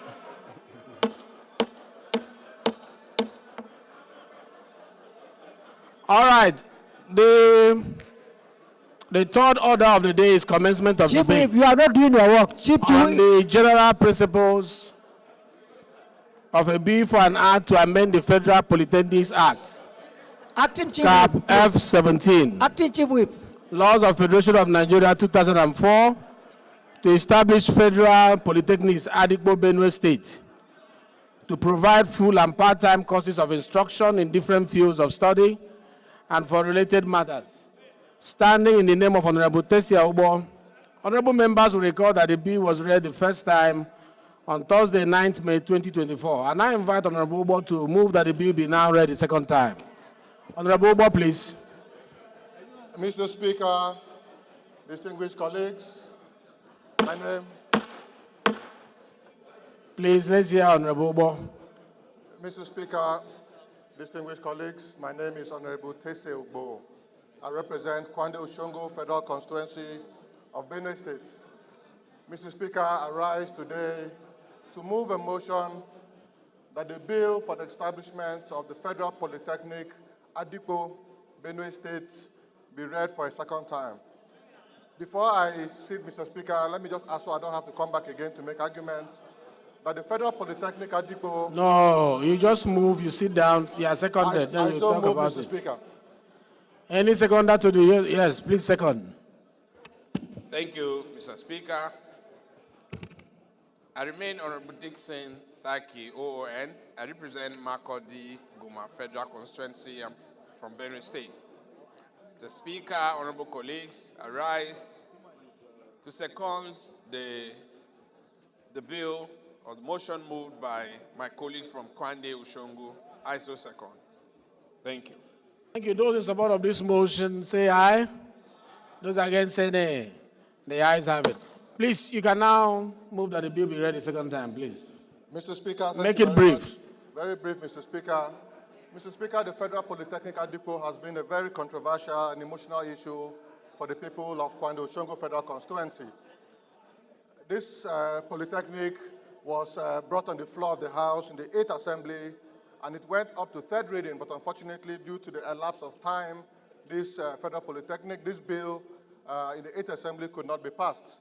During this period, Mr. Speaker, infrastructure, housing, land of 110 hectares was donated by the community where this polytechnic was to be sited.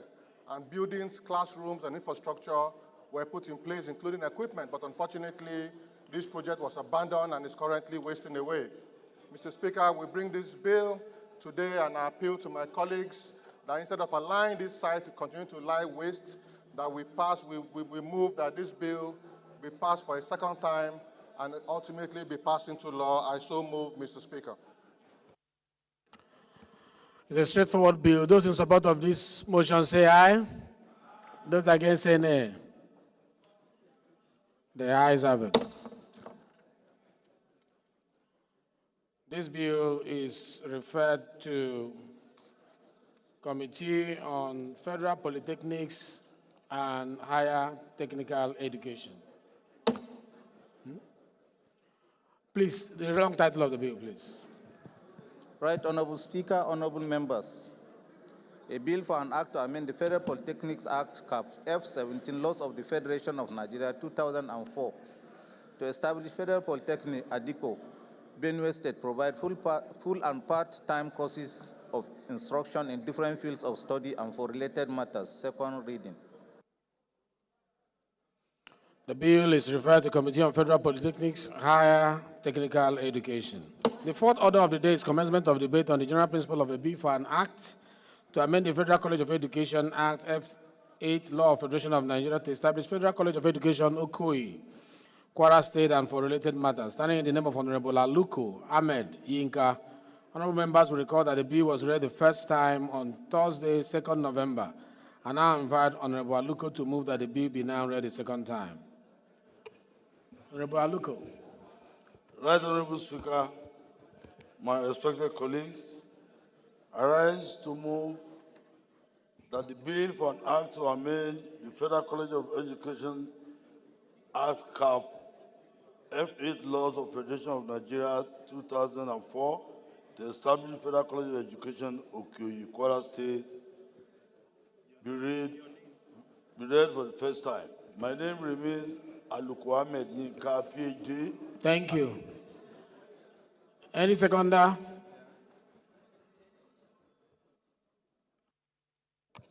Thank you very much, Mr. Speaker. Honorable colleagues, I remain Honorable Mukhtar Tolani Shagaya, representing Nigerians starting from Ilorin West, as a federal constituency of Kwara State. I rise to second the motion as ably moved by my colleague. I so second. Those in support of this motion say aye.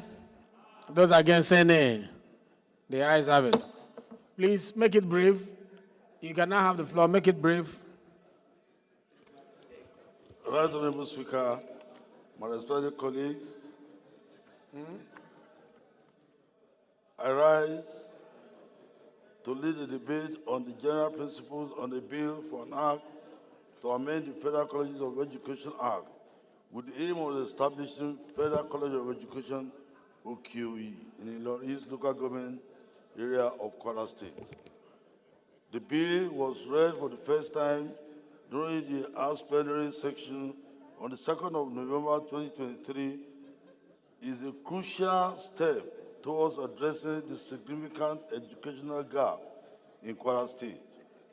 The essence of the bill is to enhance the quality of teachers' education and tackle the pervasive challenges facing Nigeria's education sector. The transformative legislation will stand as a beacon of hope for the future of education in our beloved nation. It's imperative to highlight that Nigeria, with a population of more than 200 million people, currently has about 27 federal colleges of education spread across 26 states. Regrettably, none is presently in Kwara. We cannot overlook the inadequate or shortage of qualified teachers in our schools. Oftentimes, our classrooms are filled with educators who lack the necessary training and expertise to effectively impart knowledge to our children. This bill seeks to rectify this issue by providing comprehensive teachers training program that equip educators with the skills and knowledge needed to excel in the profession. Moreover, the establishment of the Federal College of Education, OQE, in the East local government of Kwara State will help to alleviate the burden of overcrowded classrooms and high pupils to teachers ratio that undermine the learning experience among our students. By expanding access to teachers, educators, and professional development, especially in underserved areas such as Kwara State, we can ensure that every child receives the attention and support they need to thrive academically. Mr. Speaker, it is noteworthy to state that the establishment of the Federal College of Education, OQE, will mark the first Federal College of Education in Kwara State, signifying a significant milestone in the state educational landscape. Additionally, this bill aims at addressing the abnormal quality of teaching prevailing in the country by setting high academic standards and implementing rigorous assessment criteria. The college will ensure that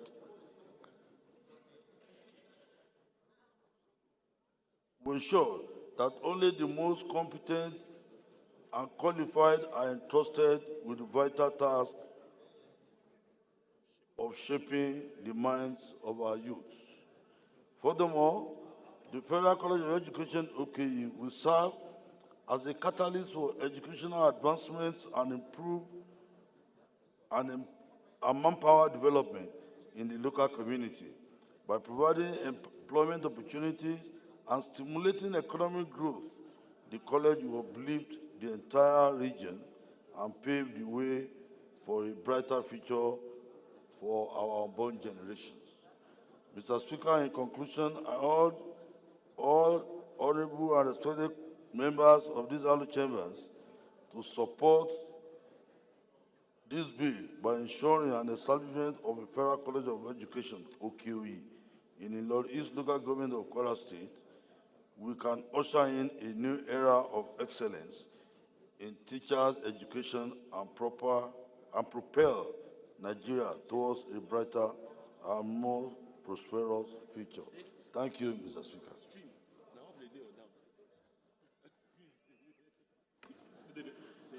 Thank you very much. I think it's a straightforward bill for our establishment. Those in support of this bill say aye. Those against say nay. The ayes have it. This bill is referred to. Please let's have clerk read the second. Right Honorable Speaker, honorable members. A bill for an act to amend the Federal Colleges of Education Act F8 laws of the Federation of Nigeria 2004 to establish Federal College of Education, Okeowi, Kwara State, and for related matters. Second reading. Thank you very much. The bill is referred to Committee on Federal Colleges of Education. The fifth order of the day is commencement of debate on the general principle of the bill for an act to amend the Agricultural Research Council of Nigeria Act Cap A12 Laws of Federation of Nigeria to make provision for establishment of Federal College of Fishery and Aquaculture, Uluona, Osun State, and for related matters, standing in the name of Honorable Lukman Alani Mudashiru. Honorable members will recall that the bill was read the first time on Wednesday, 7 November 2023. I now invite Honorable Mudashiru to move that the bill be read the second time. Thank you, Mr. Speaker. Honorable colleagues, my name is Mudashiru Lukman Alani, speaking for the good people of Ayedire Olaoluwa Federal Constituency. Mr. Speaker, I'm from Osun State. I rise this afternoon to move that a bill for an act to amend the Federal College of amend the Agricultural Research Council of Nigeria at Cap A12, Law of the Federal of Nigeria 2004, to make provision for establishment of Federal College of Fishery and Aquaculture in Olukwana, Osun State, and for related matter, to be read for second time. I so move, Mr. Speaker. Thank you very much. Any seconder to this bill? Yes, sir. Right, Honorable Speaker, honorable members.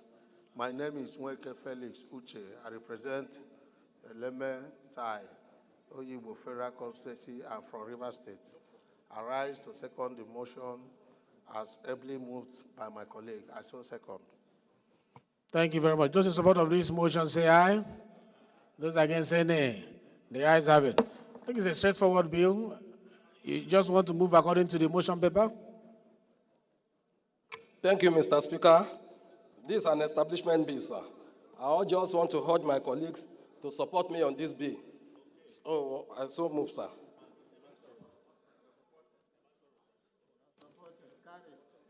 Thank you very much. So we will just put the question. Those in support of this motion say aye.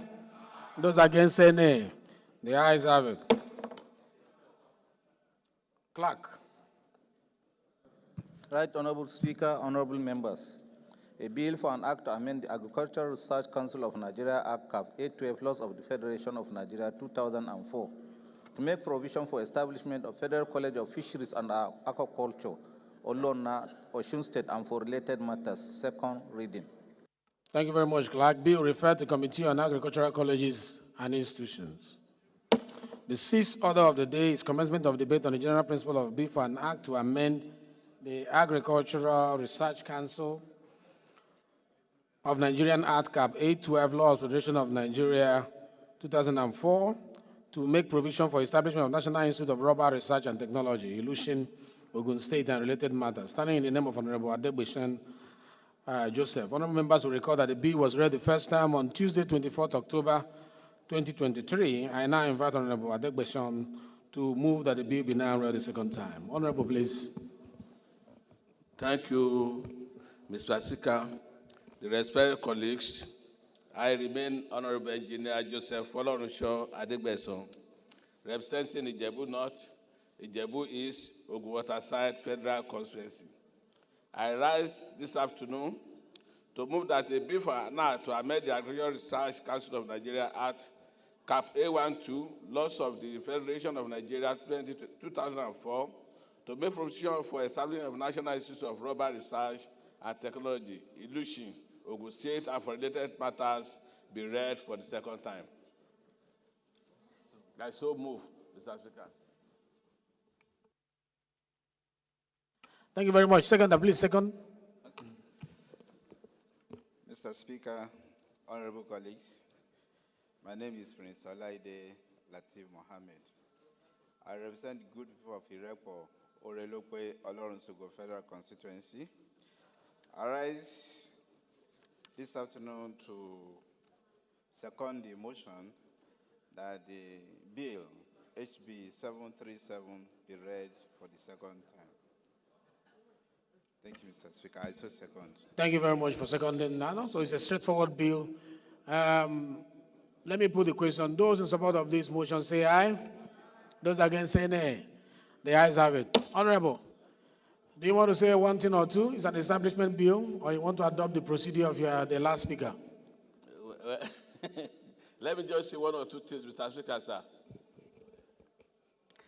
Mr. Speaker, respected colleagues, the establishment of National Institute of Research, Rubber Research and Technology, Lushinogu, Waterside, local government area of Ogun State, is a bold step towards not only addressing the education needs of the people in the area, but also as a training and research ground for agriculturists in the discipline as well, make provision for the general administration of the institute and for related matters. Mr. Speaker, sir, it will interest you to note that Ogun State is one of the 10 top rubber producing states in Nigeria. And as you know, there is only one research institute in the whole country which cannot cater for 24 states that are rubber producing states, which means the only one we have is grossly inadequate. Therefore, there's need to establish more rubber research institutes, especially at this period that we need to focus more on agriculture. Mr. Speaker, sir, such institution will provide laboratory and other technical services to farmers, agro-based industries, and other services related to the production, processing, and utilization of rubber, gum, Arabic, and other latest producing plants of economic importance. Mr. Speaker, the importance of rubber cannot be emphasized. Rubber byproducts are the most sought of agricultural products after food. Natural rubber is used in making many human essentials, especially in the automobile, aviation, health, education industries. Some of these items include tires, tube, brake pad, rubber bands, personal protective equipment like hand gloves, condom, safety boots, overall, etc. Mr. Speaker, sir, the bill has 24 clauses. Okay, round up. Yes, has 22 clauses. And in view of this, Mr. Speaker, honorable colleagues, respected colleagues, I therefore politely urge you to support this very important and necessary bill, which will establish the institute for the purpose of more research, discovery, and production to boost the economy of our dear country. Thank you, Mr. Speaker.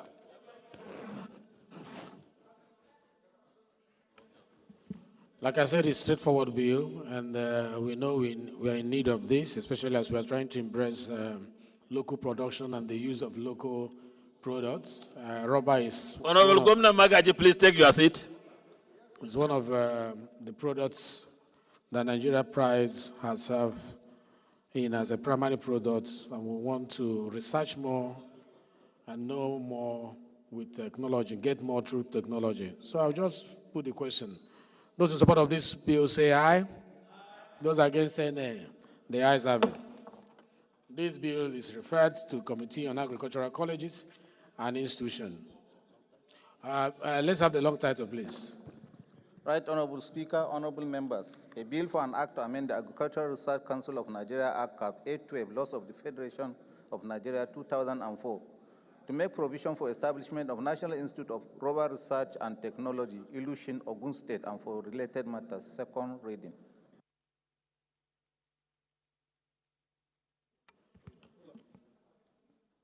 Thank you very much. Bill is now referred to Committee on Agricultural Colleges and Institutions.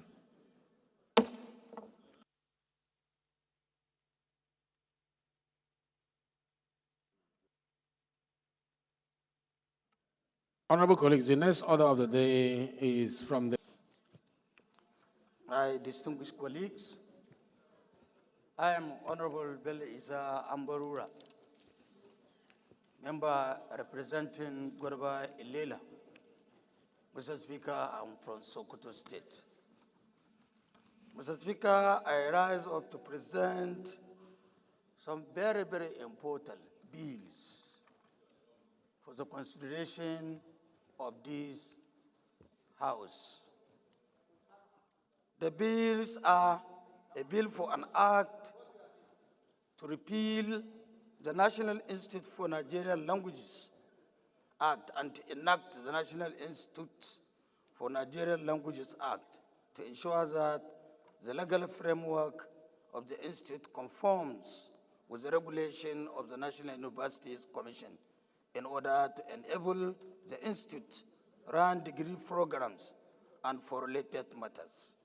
While the second one is a bill for an act to establish Federal University of Nigerian Languages, ABBA, to make a comprehensive provisions for its due management and administration for related matters to be considered as one bill. I so submit, Mr. Speaker. Thank you. Thank you very much. Leader, please second. Minority Leader.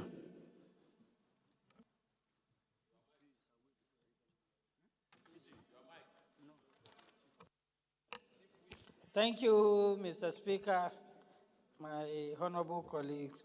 I rise to second the motion moved by our acting leader that the bills be consolidated. Thank you. Those in support of this motion say aye. Those against say nay. The ayes have it. Come on, Honorable Kama, take your seat, please. Committee on Rules and Business, please schedule a date for the commencement of debate on the general principles of this consolidated bill. Speaker.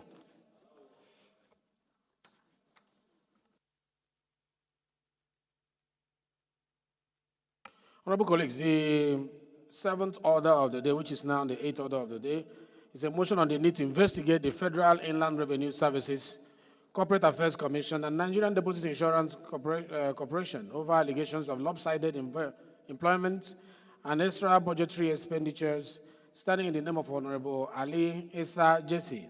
Honorable Ali is invited to move the motion. Thank you, Mr. Speaker. My honorable colleagues, I remain Ali Issa Jesse, representing Balanga Billiri Federal Constituency. Mr. Speaker, I am from Gombe State.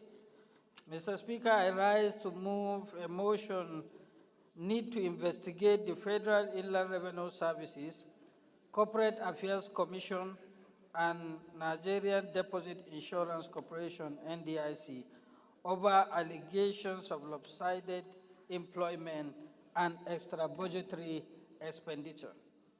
The House note that the Federal Inland Revenue Services, Corporate Affairs Commission, and the Nigerian Deposit Insurance Corporations are key government agencies responsible for critical aspects of the nation's economy in tax administrations, corporate regulations, and the protections of deposit funds.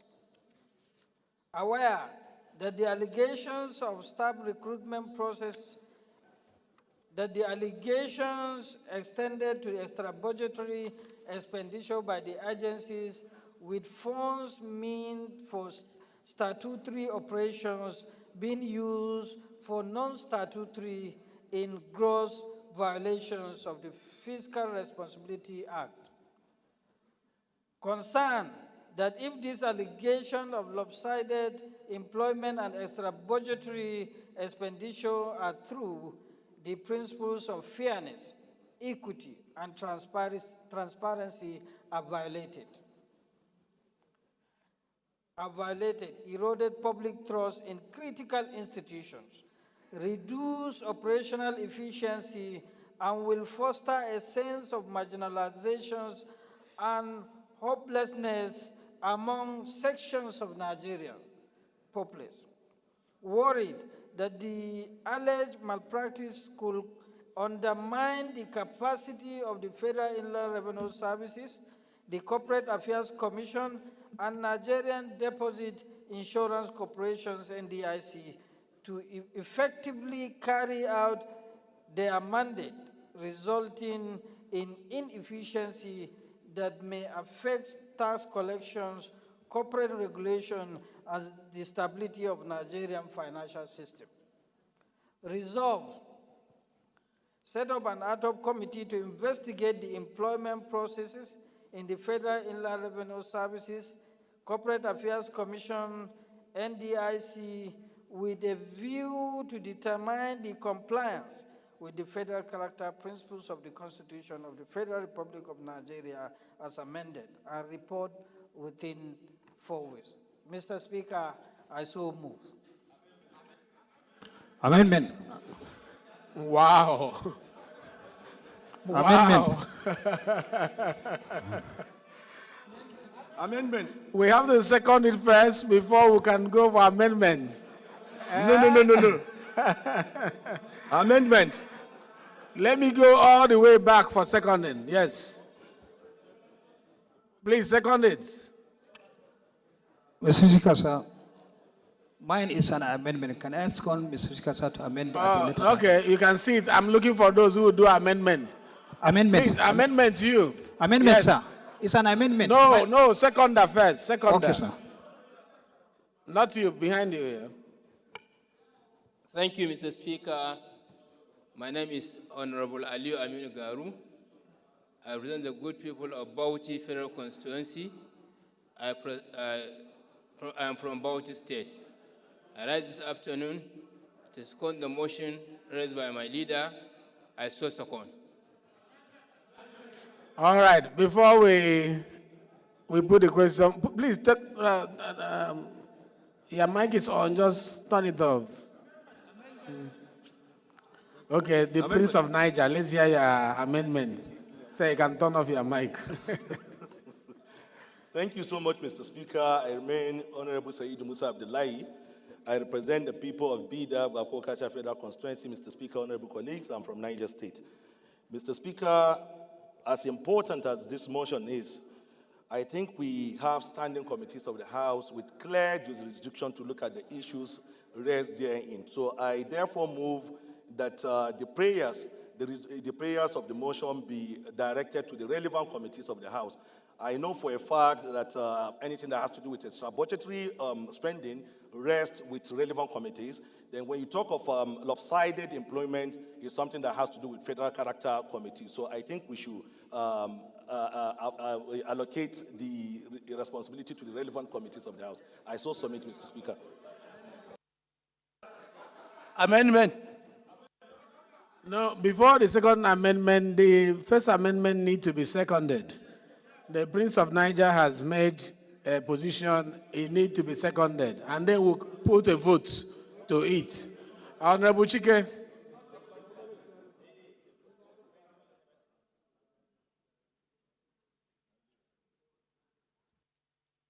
Okay. Thank you, Mr. Speaker.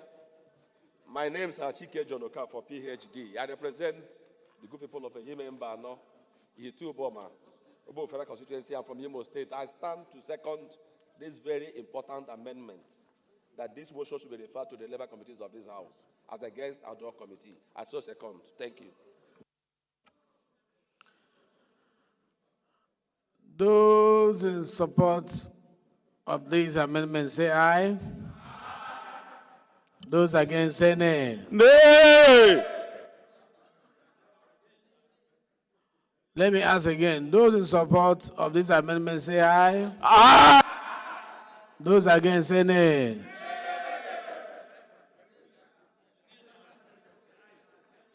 The nays have it. Another amendment? Yes. Amendment. Amendment. Amendment. Let me go back to the man that I wanted to second before. Let's have your amendment. Right, Honourable Speaker, sir, my respected colleagues, I'm Ali Ilyas Abubakar. I'm representing Bathari Sapana Damu Federal Constituency. I'm from Katsina State, Mr. Speaker, sir. Mr. Speaker, sir, I want to borrow heavily from this important motion to propose an amendment to the phrase. Mr. Speaker, sir, the lopsided employment and extra budgetary expenditure is not only limited to federal revenue. the Corporate Affairs Commission, NDIC, but sir, Mr. Speaker, sir, is inherent in almost all the MDS. And Mr. Speaker, sir, before the proposal of my amendment, with your permission, I would like to read, to quote section 14, subsection 3 of the 1999 Constitution of the Federal Republic of Nigeria as amended. With your permission, Mr. Speaker, I'll read it now. The composition of the government of the Federation or any of your agencies and the conduct of... Are you debating or amending? I'm not debating, sir. I want to just... Just tell us your amendment. Okay, sir. As I said earlier, sir, it's inherent in almost all the MDS, this lopsided employment and the extra budgetary expenditure. Therefore, my amendment, sir, is that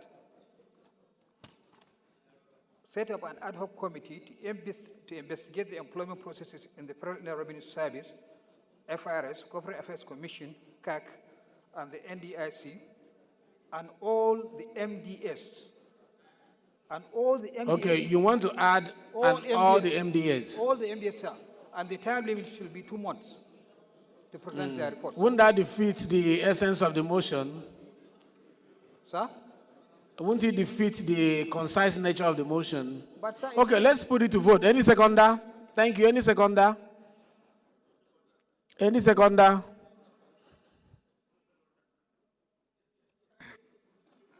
Any seconder? Yeah, second if you want a second. Don't mind them. Right Honorable Speaker, my dear respected colleagues, my name is Salus Yusuf Majigiri. I represent Mashidusi Federal Constituency. Mr. Speaker, I'm from Katsina State. I rise to second the amendment ably moved by my honorable colleague, Honorable Ali Ilyasu Basari. I so second, Mr. Speaker. Thank you. Thank you very much. Let me just put the question. Those in support of this amendment say aye. Those against say nay. The nays have it. Any other amendment? Yampa. Honorable Yampa.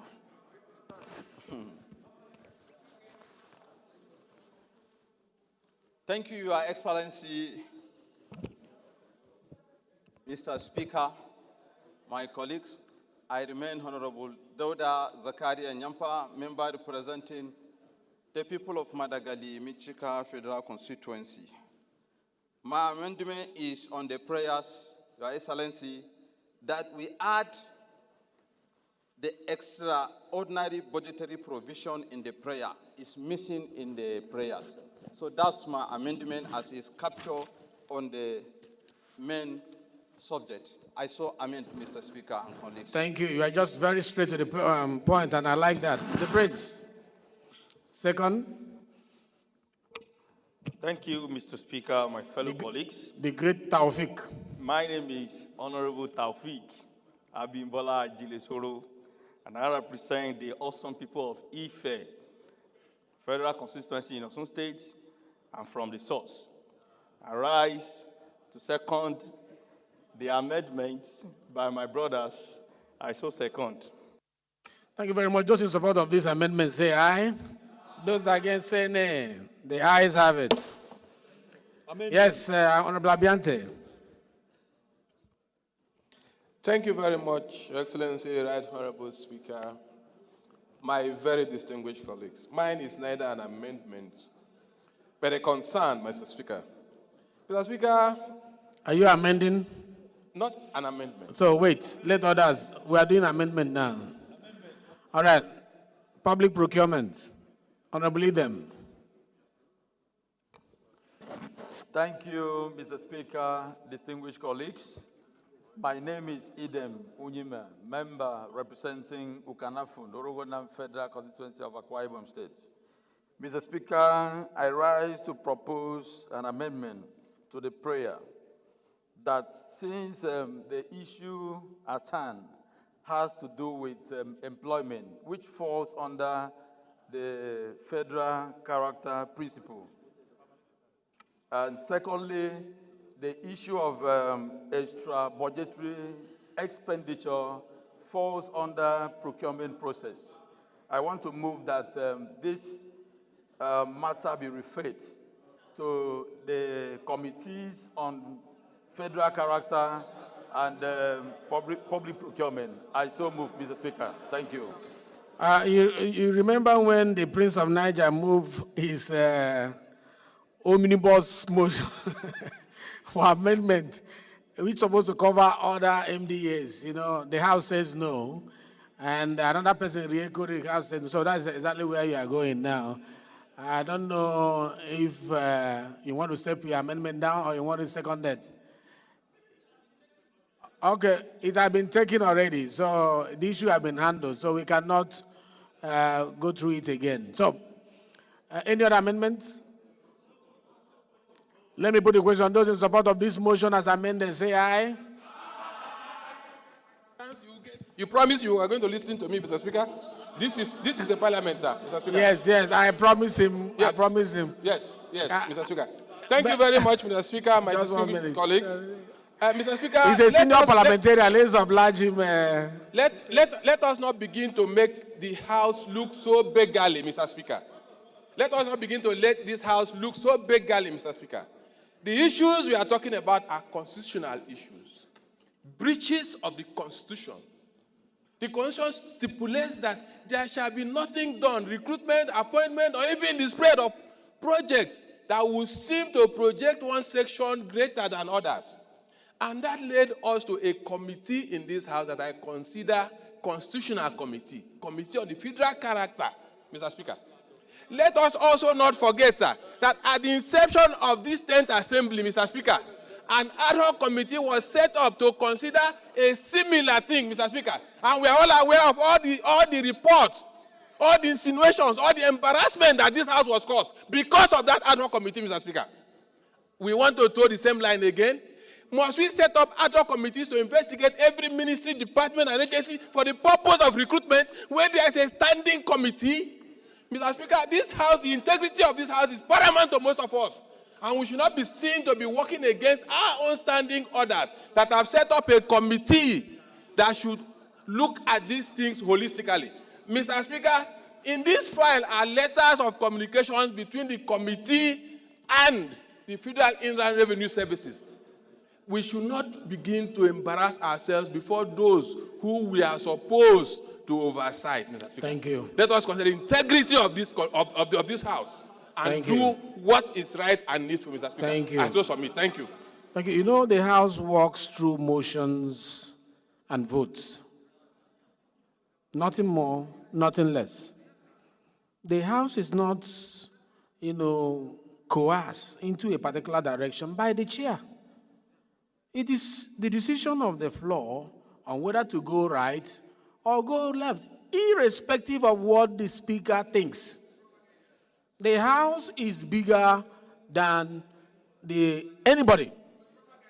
So, yeah, the chair will guide. And that is why we always return it back to you to make input. And we have deliberated on this a lot. Can we now put the question? Those in support of this motion say aye. Those against say nay. No. Those in support of this motion say aye. Aye. Those against say nay. The ayes have it. Let me say that. Well, let me say that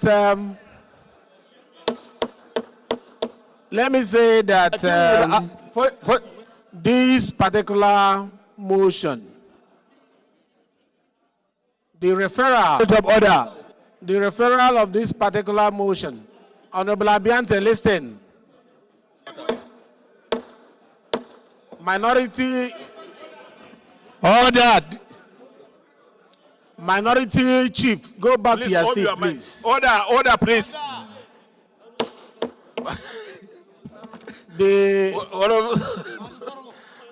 Keep quiet. Though the ayes have it, the referral. Honorable Bob, take your seat. The referral for this committee, for this job, will be suspended till Tuesday and will not be done today. Honorable Bio, take your seat. Honorable colleagues, The eighth order of the day, which is now the ninth order of the day, is a motion on a call on the Nigerian Electricity Regulatory Commission to place public tertiary institutions on the service-based tariff, SBT, of Band C or lower. Standing in the name of Honorable Abubakar Hassan Fulata. Honorable Fulata is invited to move the motion. Point of order? Yes, Honorable Solomon Bob, please. What order? Excuse me. Thank you, Mr. Speaker. My name is Solomon Bob. Thank you. What order, please? Order 9. Excuse me. Order 9 rule. Order 8. Order 8, Rule 9, Sub-Rule 6. So, with your kind permission, I would like to read. A motion arising out of the business of the day, made immediately after that business is disposed of, and before any fresh matter is entered upon. I want to move a motion following from this order in respect of what my former friend from River State was saying. Well, it's my former friend. It's my former friend. My former friend. My former brother, former friend. So, Mr. Speaker, the point was making is very important. And I have, on occasion, wondered about the essence of having standing committees and then having a plethora. I already started the order. We're not listening? Order 8, Rule 9, Sub-Rule 6. This here point of order. Are you sure it applies on this? Mr. Speaker. But the gavel has gone down. No. This and is I think I'm raising a motion following from that. I'll give you this opportunity after we have finished the business of the day. Then you can cite this order. It's just what we have finished now. It will be applicable after the business of the day today. No, that particular business, that's the business of the day. I'll suspend the ruling for you until the end of the business today. So please sit down. As you wish. Thank you. Thank you. Honorable Flatter, please go ahead. Honorable Flatter, please. Thank you, Mr. Speaker. My respected colleagues, I am Abubakar Hassan Fulata. I represent Berniwa Krika Sama Gudi Federal Constituency. Mr. Speaker, I'm from Jigawa State.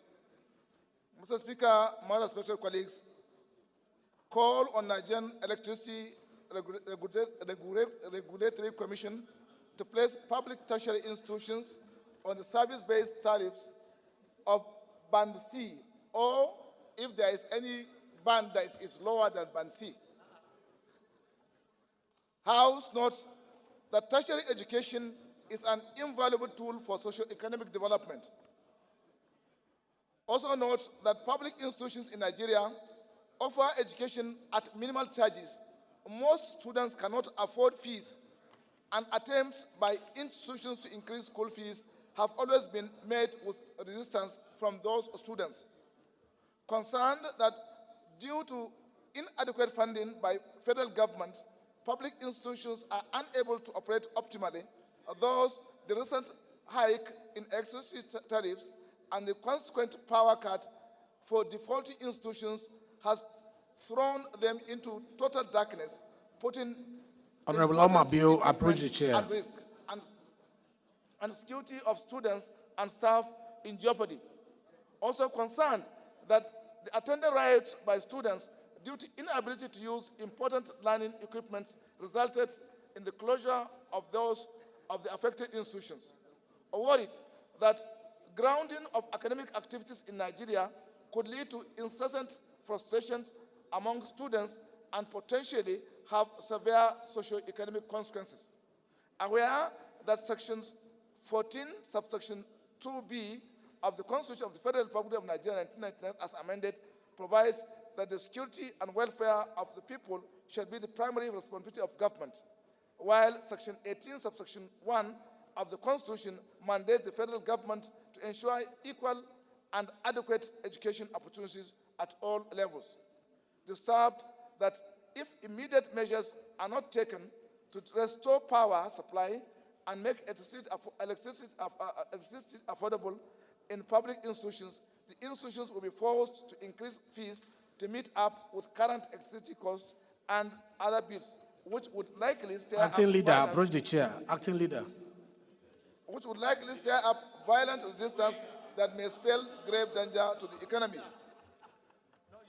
House resolves to urge the federal government to direct Federal Ministry of Power, the Nigerian Electricity Regulatory Commission, all other electricity distribution companies, and such other government agencies, companies, or institutions across the country that are directly or indirectly involved in the management of electricity in Nigeria to immediately stop further billing or disconnections of electricity supply to public tertiary institutions in Nigeria using the current tariff. B, direct the relevant agencies to immediately reverse service-based tariffs of public tertiary institutions to either Band C or Band D. Finally, mandate the committees on university education, polytechnics, and technical colleges, and federal colleges of education, power, and legislative compliance to liaise with the relevant bodies to come up with a workable, affordable, and sustainable electricity tariff regime for public tertiary institutions and report within 4 weeks for further legislative action. I so move, Mr. Speaker. Thank you very much. Zana.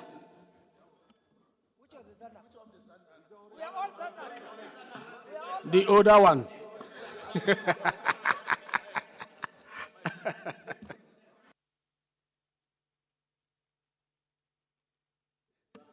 Thank you, Mr. Speaker, for recognizing the original Zanna, not the fake one. I'm Honorable Zanna Usman, representing the good people of Kagagu, Beuma, Gomeri Federal Constituency. Mr. Speaker, I'm from Borno State. I rise this afternoon to second the motion ably moved by my senior colleague, Abubakar Hassan Plata. I so second. Thank you, Mr. Speaker.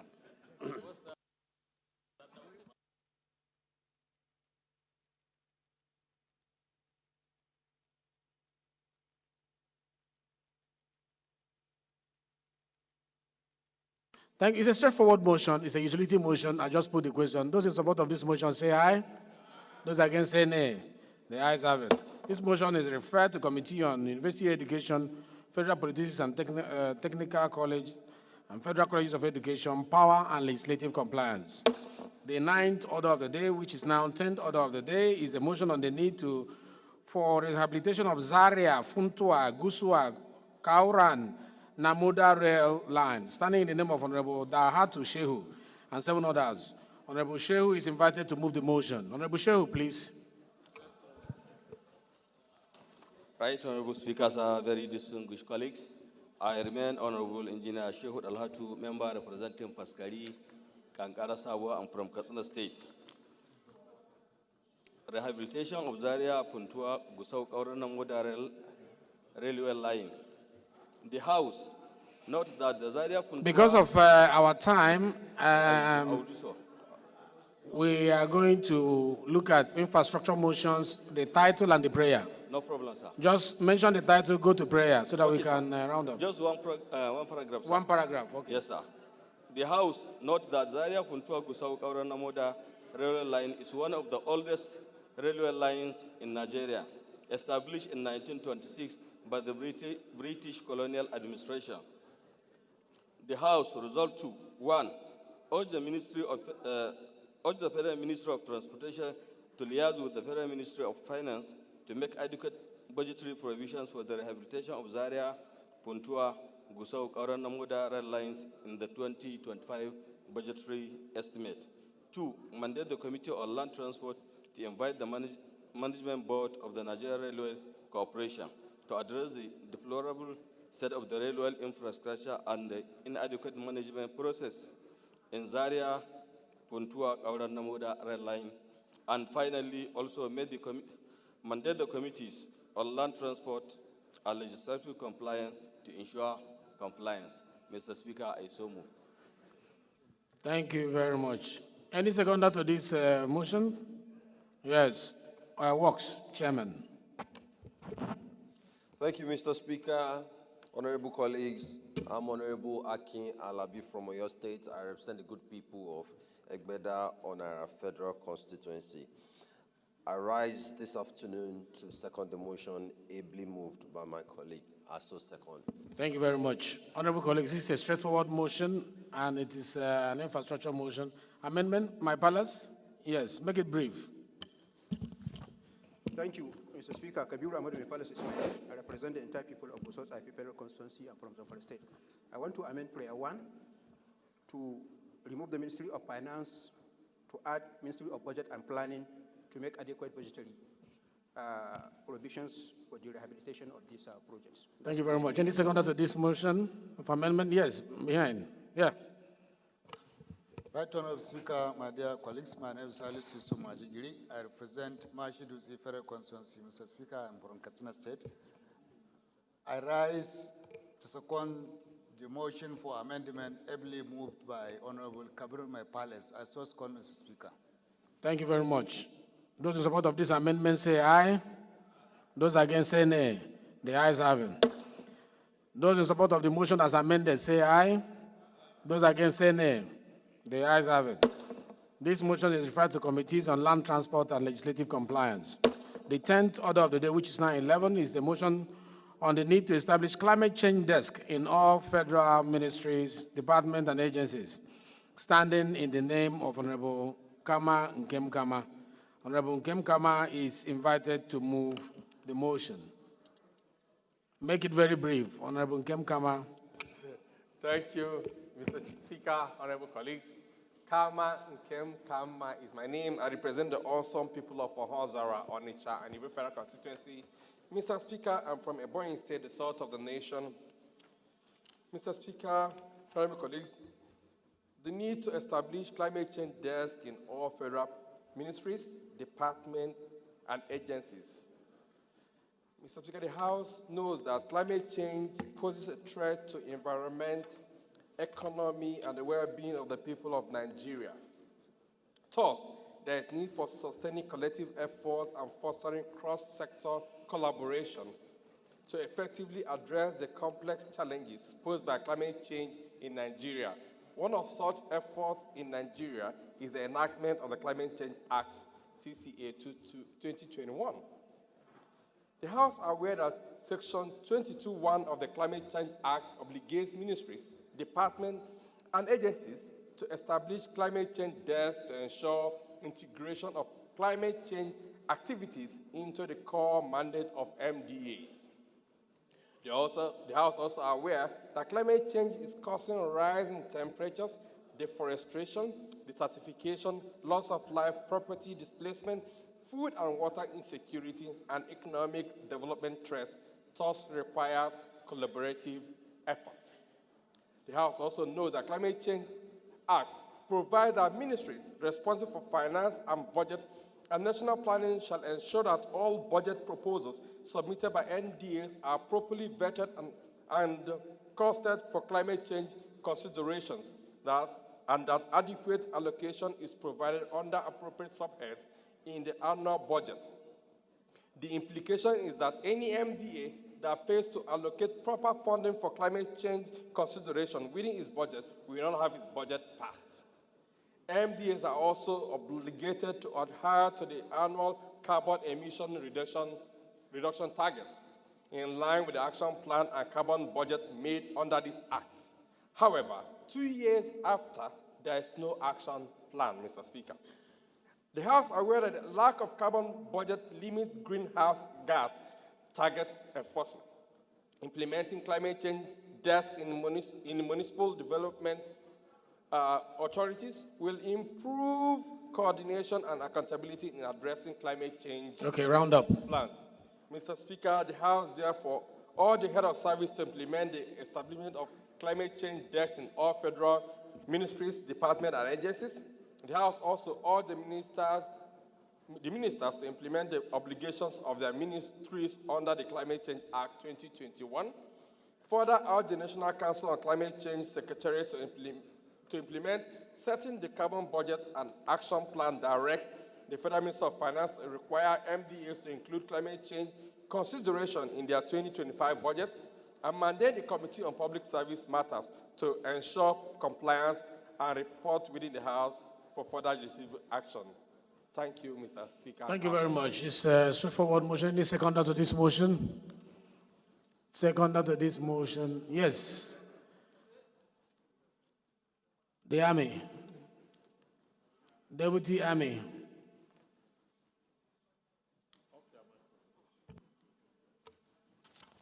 Mr. Speaker, honorable colleagues, I remain Ogel David Agada, member representing Oju Obifera constituency. I'm from Benue State, a proudly gated son. I rise this afternoon to second this motion as heavily moved by my honorable colleague. I so second. Thank you very much. Straightforward motion. Those in support of this motion say aye. Those against say nay. The ayes have it.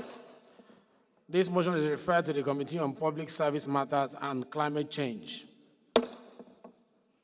The 11th order of the day, which is now 12, is on the need to construct police secondary school in Odabong, Surulere, Ogo, Oluwa, Federal Constituency of Oyo State. Standing in the name of Honorable Ojo Sunday Makanjuola. Honorable Makanjuola is invited to move the motion. It's an infrastructure motion. Kindly give us the title and the prayers. Honorable. Thank you, Honorable Speaker, sir, and distinguished colleagues. My name is Honorable Ojo Sunday Makanjuola, Honorable representing Ogoluwa, Surulere Federal Constituency. I'm from Oyo State. I rise this afternoon to present to the House on the need to construct police secondary school in Odabong, Surulere Ogoluwa Federal Constituency for your state. The House notes that by the virtue of Section 14(2)(b) of the Constitution of the Federal Republic of Nigeria 1999 as amended, the welfare of citizens shall be the basic responsibility of the government. Also note that the police secondary school in Odabong local government was cited in 2014 by the late Inspector General of Police, Chief Sunday Adewusi, with about 40 acres of land allocated by the community for the construction of the said secondary school. Aware that the site has been fenced off with no construction around the site about a decade ago, they are worried that the area in question was the habitat for wildlife, ultimately posing a security threat to the community residents.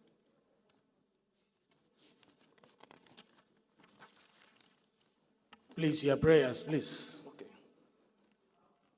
Resolve all the Federal Ministry of Police Affairs to ensure the inclusion of the construction of a police secondary school in the 2025 budget estimate.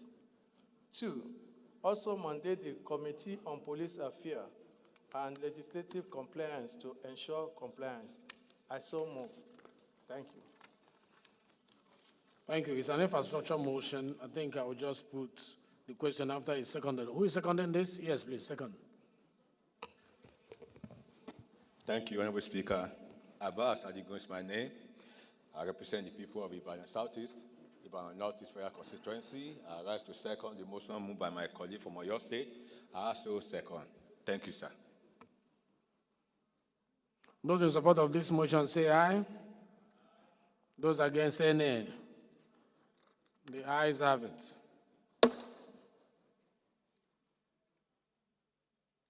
This motion is referred to Committee on Public Affairs and Legislative Compliance. The 12th order of the day is a motion on the need to investigate delay in completion of Barrow Seaport in Niger State. Standing in the name of Honorable Tijani Kayode Ismail. Honorable Tijani is invited to move the motion. Thank you, Mr. It's Speaker. infrastructure motion, title, and also the prayers. Thank you, Mr. Chairman. Mr. Speaker, my respected colleagues. My name is Tijani Kayode Ismail. I represent the good people of Ifeludu, Ofa, Onyu, Federal Constituency. Mr. Speaker, permit me to read through the body of the motion because of how sensitive this motion is. Barrow Port is a port that needed to be completed, and I will wish you allow my other distinguished colleagues to hear through it. Mr. Speaker, thank you for the opportunity. Please choose the most important paragraphs for you. The House note that need to investigate the delay in completion of Barrow Seaport in Niger State. The House note that Barrow Port, Inlet Port in Niger State was constructed by a Chinese company, firm CGC Global Project Limited, at the cost of over $16 million and equipped with a quarry length of 120 meters, 7,000 square meters, cargo stacking yard, 3,600 square meters transit, and the capacity hold 5,000 of 20-foot equivalent units at once. Further note that non-availability of access road to the port is discouraging potential in the port, as the Barrow Port project was designed to enhance intermodal transportation connectivity in Nigeria. Similarly, it intends to reduce the pressure of big trucks on the federal road, posed to create huge business possibility for Nigeria and assist the congestion of similar ports. Also worry that the $16 million port project, which commissioned 5 years ago, has been abandoned and largely surrounded by weeds.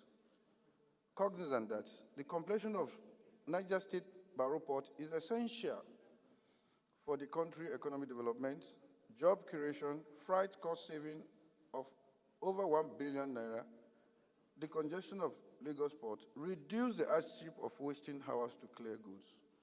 Resolve, urge the Federal Ministry of Transportation to recall the contractor, CGC Global Project Nigeria Limited, to site and ensure the completion of port within a specific time frame. Also urge Nigerian Port Authority to supervise the project to ensure the port is completed in line with the best practice. Set up an ad hoc committee to investigate the contract and determine why the contract was abandoned by the contractor, and report within 4 weeks for the further legislative action. Thank you for the opportunity, Mr. Speaker. Thank you. It's a straightforward motion. Any seconder? Let it be seconded first, then we can do amendments. Thank you, Mr. Speaker. My highly respected colleagues, I remain Mahmoud Abdullahi. I represent Agri-Lapai Federal Constituency. I'm from Niger State. I rise to second this all-important motion, ably moved by my brother and friend, Honorable Tijani. I so second. Thank you. Those in support of this, I just put the question, it's infrastructure. Those in support of this motion say aye. Those against say nay. The ayes have it.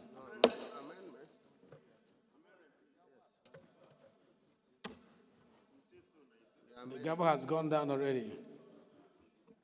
What was the amendment? My name is Honorable Alex Egbona. I represent Abi Yako Federal Constituency. I'm from Cross River State. Just Resolution 3. This idea of Aqua Committee, it should be sent to Committee of Harbour, Port and Harbour, rather than an Aqua Committee. Thank you. Okay, it's just a typo error. It's Port and Harbour. I don't think we have Harbour Committee. Amendments.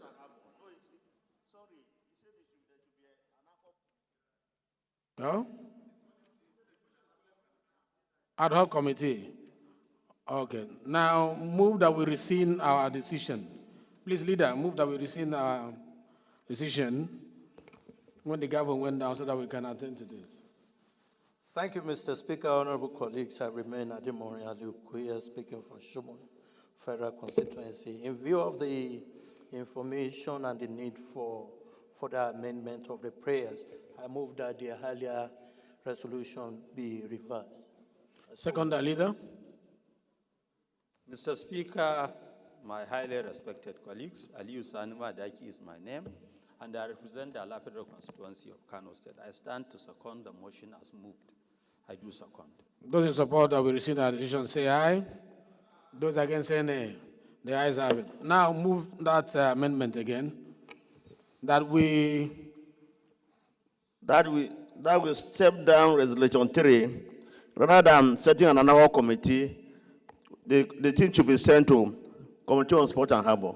Okay, any seconder to this motion? Yes, sir.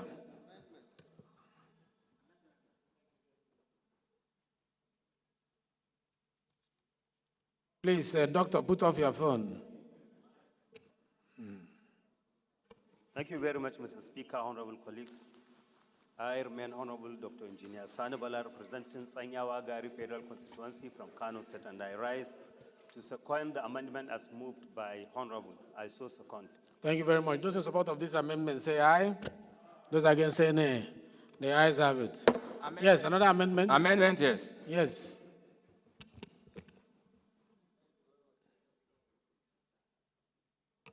Thank you very much, Mr. Speaker. My amendment is essentially to put the motion in proper perspective, Mr. Speaker. The Barrow Port is a river port, and it falls under the purview of Nigerian Inland Waterways Agency. That's number one. So assigning it to Nigerian Ports Authority would rather mean it is under the Ports Authority. So I would suggest that it should go to the Committee on Nigerian Inland Waterways. So you want to add Nigerian Inland Waterways? Yeah. Okay. My second leg of amendment, sir, is that there are a lot of contracts on the Barrow Port, ranging from the road contracts to the rail contracts, and indeed the port itself, providing access to Barrow. Now the committee, his prayer on prayer 1, suggests that all the Ministry of Transport, I would want that Ministry of Works and the National Inland Waterways be added to prayer 1. Thank you very much, Mr. Speaker. So in total, the amendment is that the committee will refer it, instead of ad hoc committee, instead of ports and harbor, we should add inland waterways and transport. That's the summary. Any seconder to that motion? And works, yes. Any seconder to that? Yes, behind. Thank you, Mr. Speaker. Distinguished parliamentarians, my name is Honorable Mohammed Ang Abashehu, member representing Zaki Federal Constituency. I am from Bauchi State. I stand to second the amendment heavily moved by my colleague. I so second. Thank you. Thank you very much. Those in support of the amendment say aye. Those against say nay. The ayes have it. Amendment. Another amendment? Yes, amendment. Yes, behind. Thank you, Mr. Speaker. My name is Hart Cyril Godwin. I represent the fabulous people of Boni Degema Federal Constituency. I'm from River State. Mr. Speaker, this is an investigative motion. And if you look at the prayers, particularly 1 and 2, he's urging the Federal Ministry of Transport to recall the contractors. And for 3, you are also asking them to set up an ad hoc committee for investigation. You cannot ask them to recalled, and also why you want to investigate. So I think that we delete 1, 2 out of these prayers and allow the investigation to go on. You cannot ask them to recall when you want to investigate. Thank you, Mr. Speaker. Any seconder to that amendment? Sir Tommy. Thank you, Mr. Speaker. I remain Engineer Satomi Ahmed. I rise to second the amendment moved by my colleague.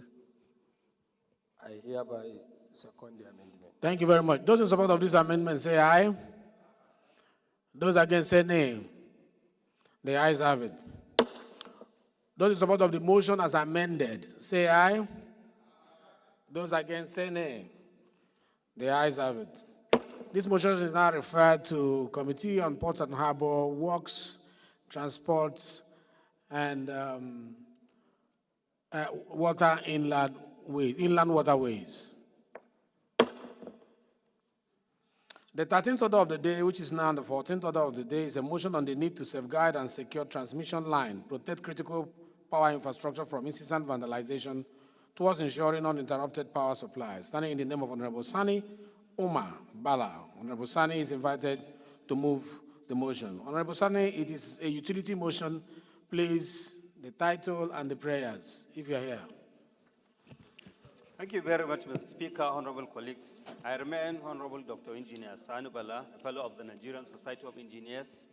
Tijani, where are you going?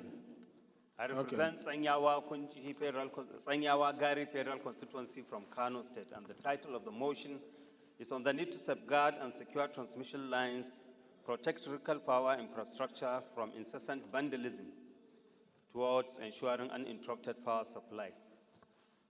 The House knows that recently the Transmission Company of Nigeria announced that the 2,000 long, the 330 kV line Shiroro Kaduna Transmission Line 1 and 2 were vandalized, thereby damaging the transmission lines, resulting in blackout in some parts of Kano, Kaduna, Katsina, and Jigawa states. Also know that the Transmission Company of Nigeria reported 5 transmission line destruction incidences since February due to vandalism, expressing regret for the situation. Aware that in February 2014, several transmission line incidences occurred, as I enumerated, and the prayers is that the House resolved to urge the federal government to consider the deployment of technology-driven surveillance systems such as drones and CCTV cameras to monitor transmission lines in vulnerable areas. Also urge the Transmission Company of Nigeria to sensitize local communities along the affected routes, the importance of safeguarding public infrastructure, and to ensure community participation in protecting transmission lines from vandalism. Further urge the Federal Ministry of Power and the Transmission Company of Nigeria, TCN, to expedite the repair and restoration of damaged transmission lines along Shiroro-Kaduna axis to mitigate the ongoing power shortages in the northern part of the country. Again, urge the National Security Advisor, in collaboration with the Nigerian Security and Civil Defense Corps, NSCDC, the Nigerian Army, and other relevant security agencies, to immediately develop and implement a strategic security plan for safeguarding critical transmission lines across the country. And number 5 is to mandate the Committee on Power, National Security and Intelligence to interface with the Ministry of Power, Transmission Company of Nigeria, and security agencies to ensure swift compliance and the execution of protective measures for the transmission line. I so move, Mr. Speaker. Thank you very much. Any seconder? I want to go back. Yeah, you. Not you. Behind.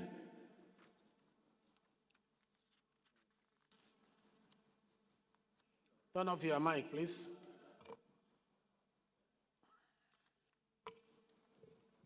Thank you, Mr. Speaker. My name is Honorable Joseph Mwabasi, representing the good people of Zano Tishelu Federal Constituency. I'm from Ebonyi State, the salt of the nation. I rise this afternoon to second the motion as moved by my dear colleagues. I so second. Thank you very much. Those in support of this motion say aye. Those in support of this motion say aye. Those against say nay. The ayes have it. This motion is referred to Committee on Power, National Security and Intelligence. Due to our rules and the number of people in the House, leader, please move that we step down all issues and consideration till Tuesday, and also move that the House Committee on Rules and Business publishes this again on Tuesday for consideration.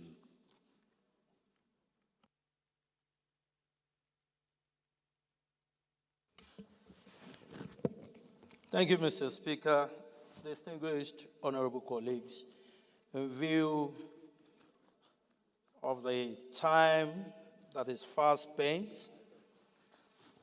under which we have considered quite a number of agenda on the other paper, I move that we step down items 14, 15, 16, 17, 18, 19, 20, 21, 22 on the other paper till a new date to be communicated by on Tuesday, to be communicated by the Committee on Rules and Business.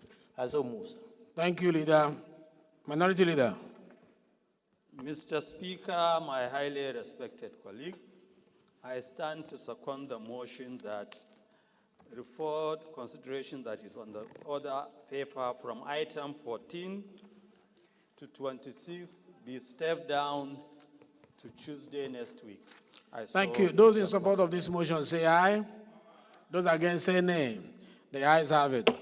I call on the leader to move that the House do adjourn to set time, same place, Tuesday next week. Thank you, Mr. Speaker. I remain Ademori Aliu Kuye, speaking for the good people of Shomolu Federal Constituency from Lagos State. I move that the House do adjourn till next week, Tuesday, 11 a.m. I so move, Mr. Speaker. Thank you. Minority Leader, please. Mr. Speaker, my highly respected colleagues, Aliyu Sanuma Daki is my name, and I represent the Alapero constituency of Kano State.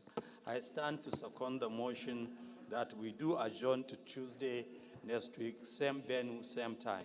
Thank you very much. Those in support of the motion that the House do adjourn to Tuesday, same time, same place, say aye. Those against say nay. Those in support that the House do adjourn to next week Tuesday, say aye. Those against say nay. The ayes have it. The House is hereby adjourned to next week Tuesday, same time, same place. Enjoy your weekend and have a good time. See you on Tuesday.